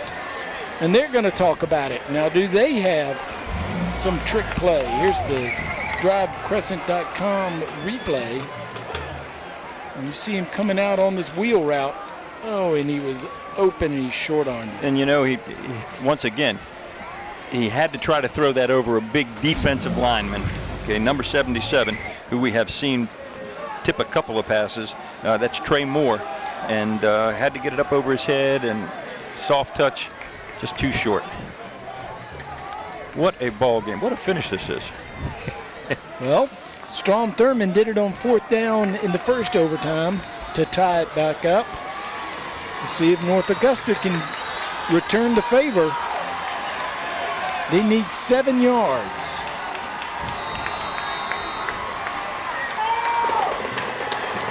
Somebody better be watching Gibson. Throws in, he's got a man. Touchdown, North Augusta. Did the give and go. Got into the end zone by himself in the corner. Nice throw that time from Washington, right on the money. Now North Augusta has the pressure. An extra point ties it up. Strom has lost one this way. Can they win one this way? Jaden Doherty on the catch. Nice throw from Washington. Strom has been coming hard around the end to almost block these. It's up, it's good. We go to overtime, number 3, 28 all. We'll see if we swap sides of the field again. I think we're going to. There go the fans. They're going back to the other end. The kids that are parked over here in the north end zone side of the section, they're headed back that direction. And I would guess that's where we're going to be. And you know, oftentimes this position gets overlooked in a football game. But can you imagine the pressure on these two kickers as they've had to make the extra points? And, you know, if we were in the pros, probably even college, we'd say, well, you're supposed to make those. This is high school. Oh, you absolutely. You don't always make them. And those kids have done a great job, okay? Parker Baxley and Lawson Reel really have been able to handle the pressure and come through when they had to. And Reel hasn't missed but one extra point, and that was in that overtime, and it was blocked. It wasn't his fault. The guy came running up the middle and blocked it, unblocked apparently. So from the standpoint of everybody blocking, keeping the people out, making a good snap. The holder's got to hold it. Everything's got to be perfect. And in high school, that is not a given. We see a lot of disasters over the years with extra points and kicks and punts and the whole 9 yards. These kids have done a nice job tonight. All right, Strom has made their decision. They want to be the defensive team first. Boy, he was open. He was wide open. And that's Doherty. Ran a little X pattern out there with his other receiver and beat the defender. And a nice throw by Washington. He's had a couple of very fine throws here in the overtime. Wow, first overtime, North Augusta ties it up on a trick play where Rashad Bryant actually made the pass to Amani Jones, caught his first pass of the ball game, did Jones. And then that was on 4th down, and then North Augusta in the second overtime scores on just your normal everyday pass play on 4th down, needing 7 yards. All right, here we go again. The students are back on that end for North Augusta. Running up the middle, looked like he was going to have a little seam, and they're going to be at the exact same spot, the 7-yard line. 2nd down. They closed very well again on defense. There was a little something there. It has been a war on the line of scrimmage tonight. It really has. And the linemen, have got to be pretty tired at this point. Those are some big bodies running at each other down there. Back to pass throws. He's got a man back there. He's got it. Touchdown, North Augusta. They do it very quickly this time on 3rd down. And that's Doherty again, number 16. Doherty showing up big in the overtime. A touchdown in overtime number 2, a touchdown in number 3. And now the point after try. 34-28. Told you we could get up around that 37-34 score.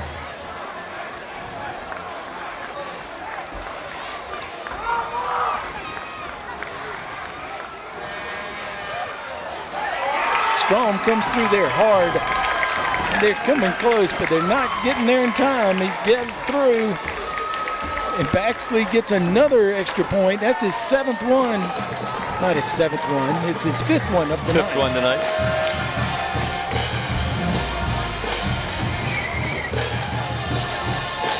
$35-28.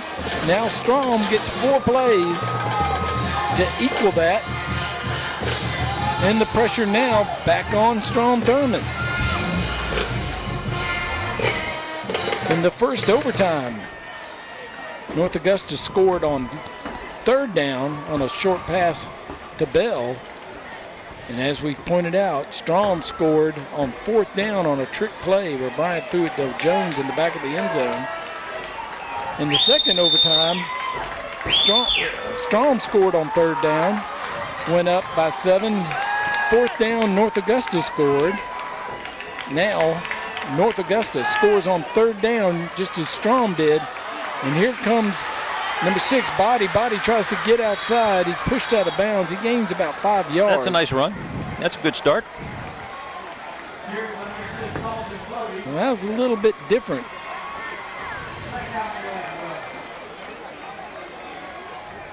Than what we've seen as far as inside runs that get him outside. Yeah.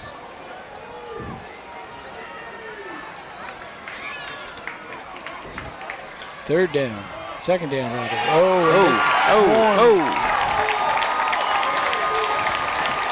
That just never developed. That's a loss of 6 yards back to the 11-yard line. Body had nowhere to go. He's going to head to the sidelines as his helmet came off. Edwards will check back in for him. So here is Strom again. 3rd and long. They need 11 yards to tie this up. Looking to his left. Now going to run back to his right. He's under pressure. He gets outside. Throws it. He's got a man in the end zone. He caught it. Touchdown. Whoa, my goodness. What a back on throw. What a catch. And that's Amani Jones again. 2 touchdowns in the overtime. Holy 2 mackerel. catches on the night, 2 touchdowns in overtime. And now another extra point try to send us to our 4th overtime. I think this may be our record. Oh, my goodness. You got to be kidding me. Tyrese Nix is the holder. You got to watch that, too. Ooh, it was to his right. He got it up and down and up and good. And we are going to 4 overtimes, and I'm sure that this is our first of doing that. 35 all. Goodness sake. For the lack of scoring in the regular game, they in regular time, they've made up for it here in overtime. This is a great play. Let's watch this one again. This is worth the price of admission right here. By all rights, he's got nothing open over there, nobody open. Now he's got to scramble. Here comes the pressure, and watch this throw on the run. I think he sees him right here. Everybody always says, set yourself up. He's on the run. And that is just picture perfect. Holy mackerel. Fantastic. Fantastic. So the fans from North Augusta head to the other side, and it's interesting, the Strom students picked up on that. They headed down to that end of the end zone as well. They did not take the band with them. I don't know if North Augusta, I don't think North Augusta brought their band. So you've got, here we go to the other end of the field. Well, no. Oh, Strom has pulled the string, and they're going to come back. And now everybody's got to turn around and head back to the other end zone. The students were fooled as Strom Thurmond turned the tables.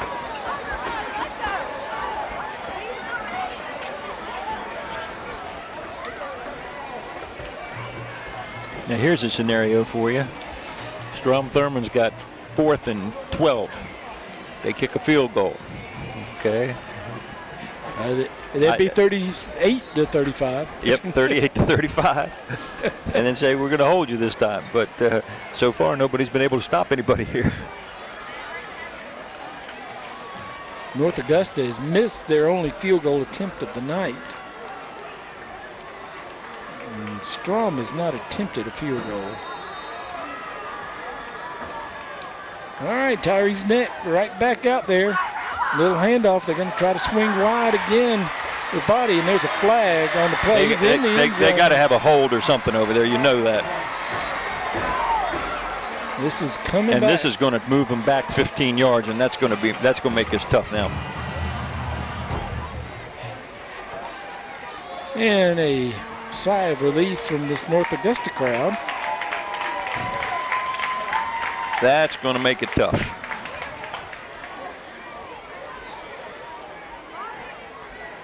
Either a legal push in the back, 10-yard walk-off. Yeah, he's got a hold, it looks like, and ooh. So it's first down and 20.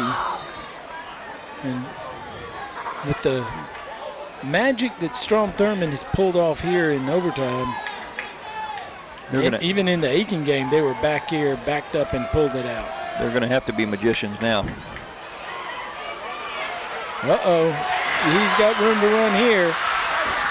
And that is a phenomenal open field tackle. And it was a good job by whoever was back there. The Kayshawn Johnson. The receiver didn't block him in the back. That was set up for a block in the back, and he did not do it. I mean, that's a great open field tackle, and Nick made a great move down there. The defender stayed right with him. So he got the penalty back, so it's second down, and they're at the 9-yard line. And I thought he was going to take it in. I thought he had one man to beat. Terrific tackle. And that's Tyrese Nick. That's usually a touchdown the way he runs. A quick throw, good tackle. It's going to be down to the 2-yard line. Now really, Strom has struggled on these short yardage situations in the second half too. Now they have run that play to the outside pretty well. I think they do have an option there. He does have body in the backfield with him, and that's who he's going to hand it to, and he's not going anywhere this time. He's down at the 6 because he lost 4 yards on that play. So 4th down from the 6. And that's been Strom's problem. Here comes a field goal. So you called it. Coach called the field goal before they ever came up here. And again, keep in mind that Nick is the holder. And I don't think they have enough players out on the field. They have to call timeout and get the right numbers. My, oh my. And here comes a player sheepishly trotting out on the field. I don't suppose they needed that timeout on defense regardless. Whew. Lots of free football tonight. 4 overtimes worth. And we're in the witching hours of 20 to 11 rather. I hope that our people on WRDWMI 12 are still with us.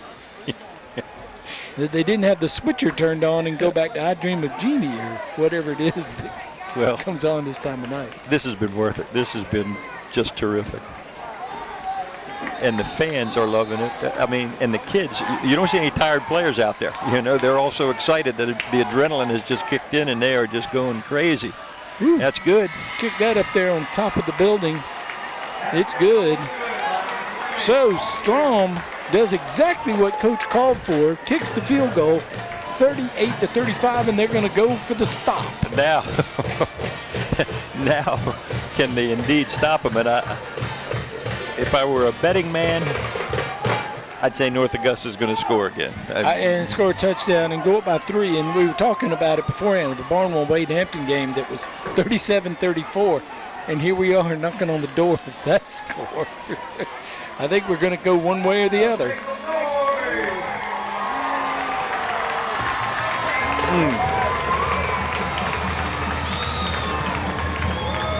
North Augusta, 10 yards to get the win. Gives it up. He's around the corner. He's going to score. North Augusta wins the ball game. 41-38 as North Augusta holds on, scores on the first play from scrimmage in overtime, number 4. And what a ball game. The North Augusta fans are running on the field. They're trying to keep them back so they can go and congratulate the Strom Thurmond players. It's a heartbreaker for anybody to lose this one. I mean, that's an old cliche, but it's true. Nobody deserved to lose it, but North Augusta deserved to win it. They came up with the winning play, and our hats are off to them. Ran the option. I was really thinking that Washington needed to keep it, but he, last second, hands it off. Gibson, who had a big night, takes it in for the score. And you want to stay tuned because we've got to somehow come up with our most valuable player for this, the Center for Dentistry MVP. And we'll have to get Eric in on this. Well, I think we've got to have 2, to be honest with you. I think we've got to pick 1 from each team tonight. I don't know if we can do that or not. I don't know if that's a protocol, but I think I think I know who I would select. And I can make a choice of 1 if I have to, but I'd like to pick 1 from each team. I don't know if that's legal. Is that legal? I don't know. We'll Co-MVPs? We'll discuss it with Eric. See if Eric. I don't see why we can't. All right. It takes 4 overtimes. Both teams go back and forth. Both teams score on 4th down in these overtimes to pull it out, to put it in a tie, to take it 1 more overtime. And finally, after Strom Thurmond kicks a field goal in the 4th overtime on the very first play from scrimmage, North Augusta takes it in 10 yards on the option to Gibson, and he scores to win it. 41-38 for North Augusta. A big win for North Augusta. There's several times tonight where I felt like, well, that's it, North Augusta's won, or that's it, Strom Thurmond's won. And give them both credit, like you said. They really are excellent and well-deserving of all the accolades we can give them. Well, and I thought it was it was a good football game the whole night. I enjoyed the football game. It was a little bit strange with the penalties that we had and with some of the missed opportunities by both teams. I frankly thought that the second half, North Augusta got the better of it.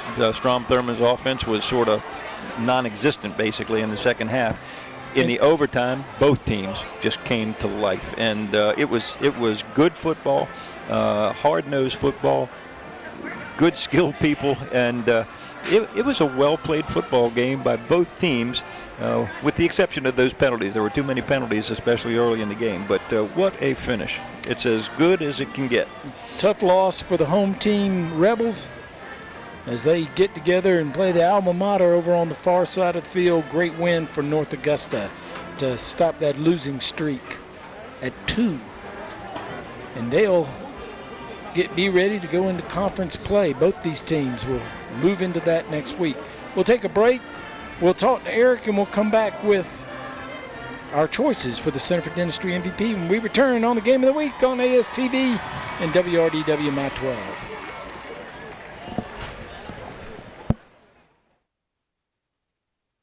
When I came in, Dr. Leah made me feel at ease.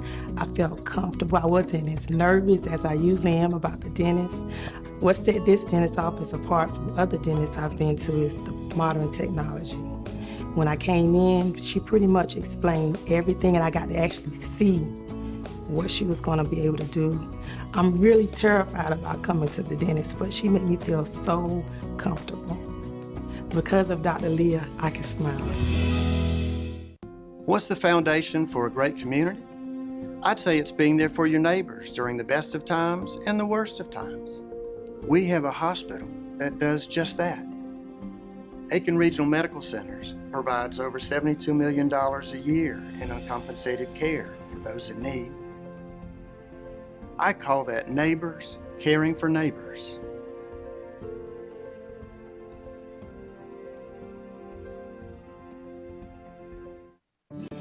I've worked at our family's dealership for over 14 years, and I've watched how my dad treats his customers. I've seen them come back again and again because we treat them right. Now that I'm stepping up to be the general manager, I plan on carrying on that tradition because treating people right sets Satcher apart from the competition. We know you're going to shop around, but remember, at Satcher Ford, you're always going to pay the prices you're quoted. No dock fees, no surprises. That's the way Dad does it. That's how I continue to do it. Hi, I'm Richard Pendarvis. For over 63 years, my family's been serving the CSRA. Their success is credited to a no-hassle and truly enjoyable experience. Repeat and referral business along with the best prices, service, and selection is what keeps them ahead of the competition. So if you or anyone you know is in the market for a new, used truck, car, or SUV, make the short drive to Edgefield, South Carolina. And hey, let us put a new Chevy in your driveway. Unsure of the forecast? Security Federal Trust, a division of Security Federal Bank, has you covered with expert services to help you build, manage, and protect your future for you and your loved ones. Security Federal Bank, helping people, changing lives. Security Federal Bank has a long tradition of focusing on the customers we serve. That's why we offered the convenience of the area's only 7-day banking at our Columbia County location on Evanstown Center Boulevard. Security Federal Bank, helping people, changing lives. Since 1970, Bragg Heating Company has been keeping Aiken and the surrounding communities comfortable. Our factory-trained staff can keep you on top of the latest in heating and cooling technology, and our complete metal shop allows us to make any specialty piece your home may need. We recommend the best systems for your home: Trane, Carrier, Mitsubishi ductless, and Bosch geothermal systems. We accept most major credit cards and offer financing, so when you need your system maintained, repaired, or replaced, call Bragg Heating Company. We're here to make you comfortable. Tyler's Tire and Auto Center, founded in 1963, family owned and operated for 50 years and dedicated to customer service with safety of your family, our top priority. Tyler's Tire is a full-service tire retail, tire repair, and automotive repair facility with ASC certified mechanics. Located in 2 locations, 1019 Richland Avenue West and 1518 Whiskey Road. Let our family take care of yours. Tyler's Tire and Auto Center. Were you recently arrested for driving under the influence? Are you looking for an experienced DUI attorney but don't know where to start? The Chandler Law Firm can help. We know being charged with a DUI is an intimidating and frightening experience. A DUI conviction can lead to fines, court costs, probation, license suspension, and even jail time. Time is of the essence. The sooner you call, the more likely we're able to protect your rights. You can count on Chandler. Hey guys, I'm Jamie Johnston, owner of Crescent Automotive. Let me show you guys around. Our sales staff has over 75 years of experience servicing the CSRA's automotive needs. We offer everyday low windshield pricing, and every vehicle sold comes with a warranty and a Carfax history report. Our inventory changes daily, so come see us soon. We'll make you feel right at home. Or shop online at drivecrescent.com. And remember, everybody drives Crescent. You should too.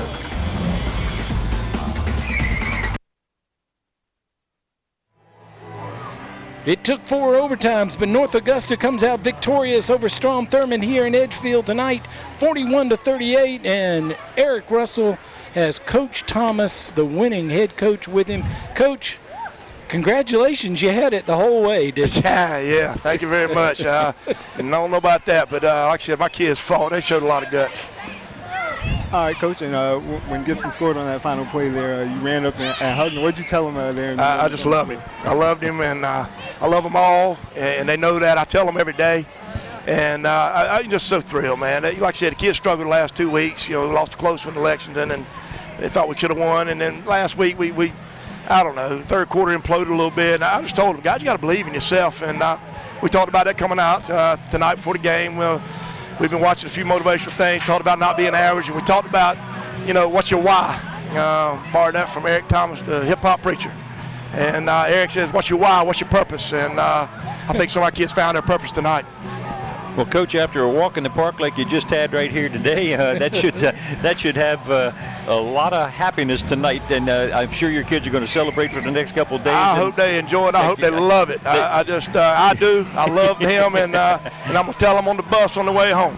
That's exactly right. You deserve it. That's a great win and a great football game. Really a terrific football game tonight. I appreciate it. Like I said, I want to thank my staff as well. They're some of the best in the area, no doubt. Probably some of the best in the state, and I'm just thrilled to death to have them on my side. Well, the swings of emotion, when they go for it on 4th down and they run that crazy play and get the touchdown in the back of the end zone to Jones. Yeah. It's got to be just deflating for you and the team, and you go down to the other end of the field and they score, and then you're on 4th down.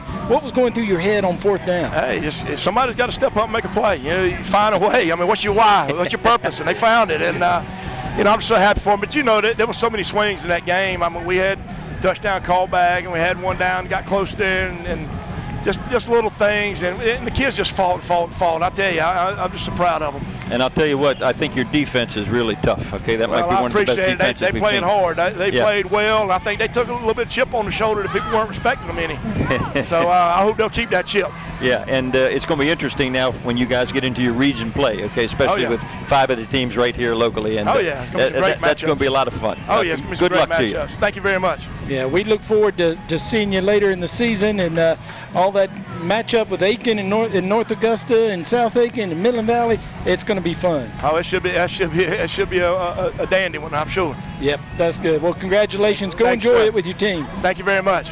All right. All right. Coach Thomas from North Augusta. Brian seemed a little happy. Yes, I think he was happy, and he deserves to be happy. Okay. Oh, those are great. Yeah, and of course I'm biased, but the coaches put a lot of time and effort and work into what they do, and they're dealing with kids and trying to teach them the right things. I'm quite certain, and you also have to respect them because they're coaching a tough game. This is a hard-nosed game for them. All right, let's take another quick timeout. We'll come back and we'll announce the Center for Dentistry MVP when we return on the Game of the Week on ASTV and WRDW My 12. When I came in, Dr. Leah made me feel at ease. I felt comfortable. I wasn't as nervous as I usually am about the dentist. What set this dentist office apart from other dentists I've been to is the modern technology. When I came in, she pretty much explained everything, and I got to actually see what she was going to be able to do. I'm really terrified about coming to the dentist, but she made me feel so comfortable. Because of Dr. Leah, I can smile. What's the foundation for a great community? I'd say it's being there for your neighbors during the best of times and the worst of times. We have a hospital that does just that. Aiken Regional Medical Centers provides over $72 million a year in uncompensated care for those in need. I call that neighbors caring for neighbors.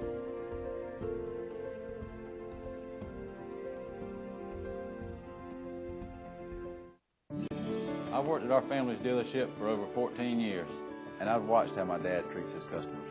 I've seen them come back again and again because we treat them right. Now that I'm stepping up to be the general manager, I plan on carrying on that tradition because treating people right sets Satcher apart from the competition. We know you're going to shop around, but remember, at Satcher Ford, you're always going to pay the prices you're quoted. No dock fees, no surprises. That's the way Dad does it. That's how I'll continue to do it. Hey guys, I'm Jamie Johnston, owner of Crescent Automotive.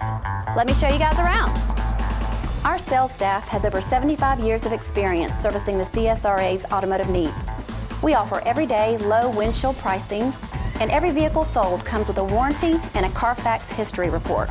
Our inventory changes daily, so come see us soon. We'll make you feel right at home. Or shop online at drivecrescent.com. And remember, everybody drives Crescent. You should too.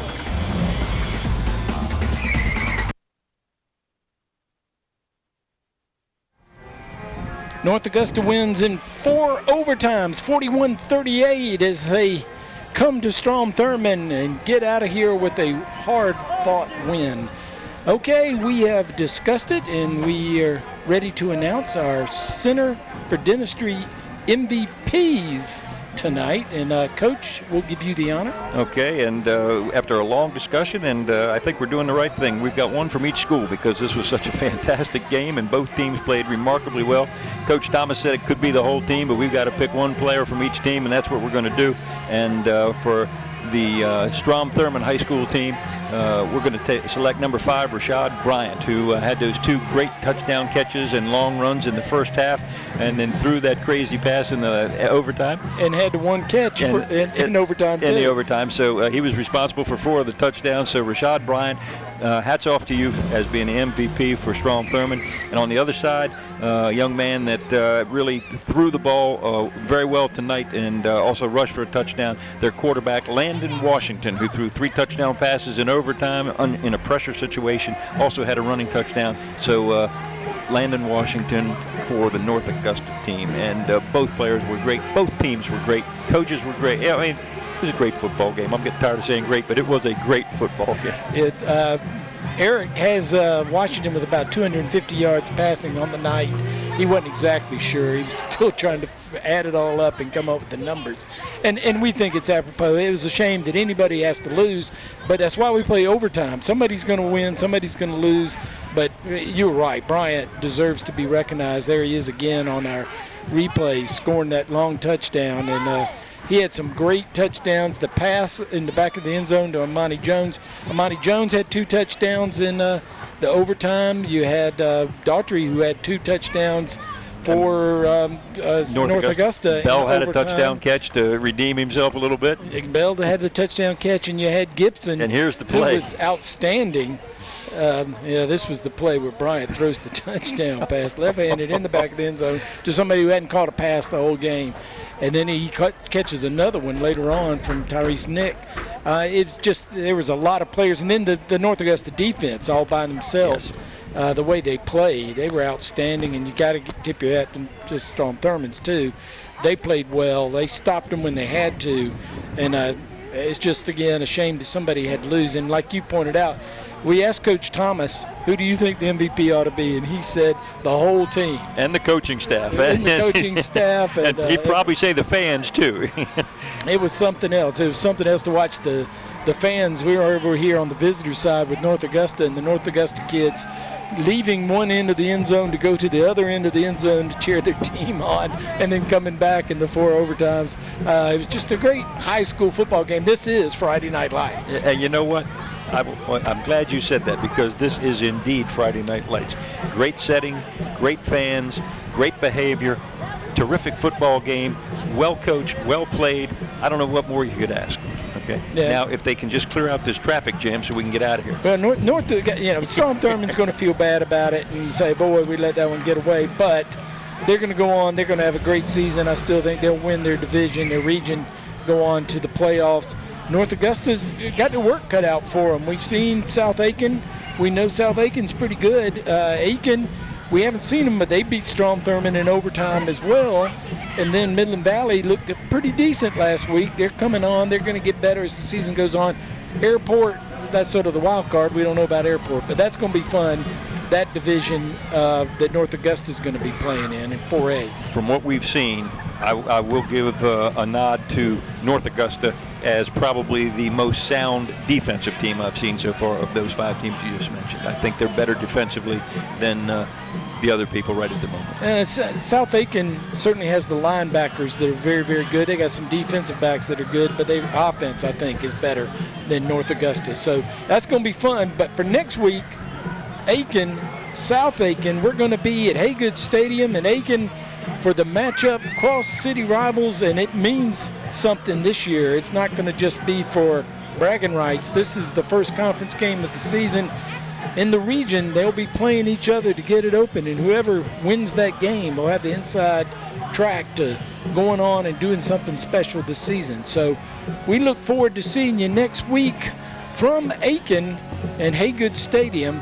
For Ken Brace, the coach, for Eric Russell, our sideline reporter, Aiken Standard Sports editor, for James Grigsby, our director extraordinaire, and for all the other staff that works with us to put this game on, we thank you for joining us. I'm Ed Gerardo. Have a good night. We'll see you next week in Aiken for the grudge match. Aiken, South Aiken, Fighting Green Hornets against Thoroughbreds.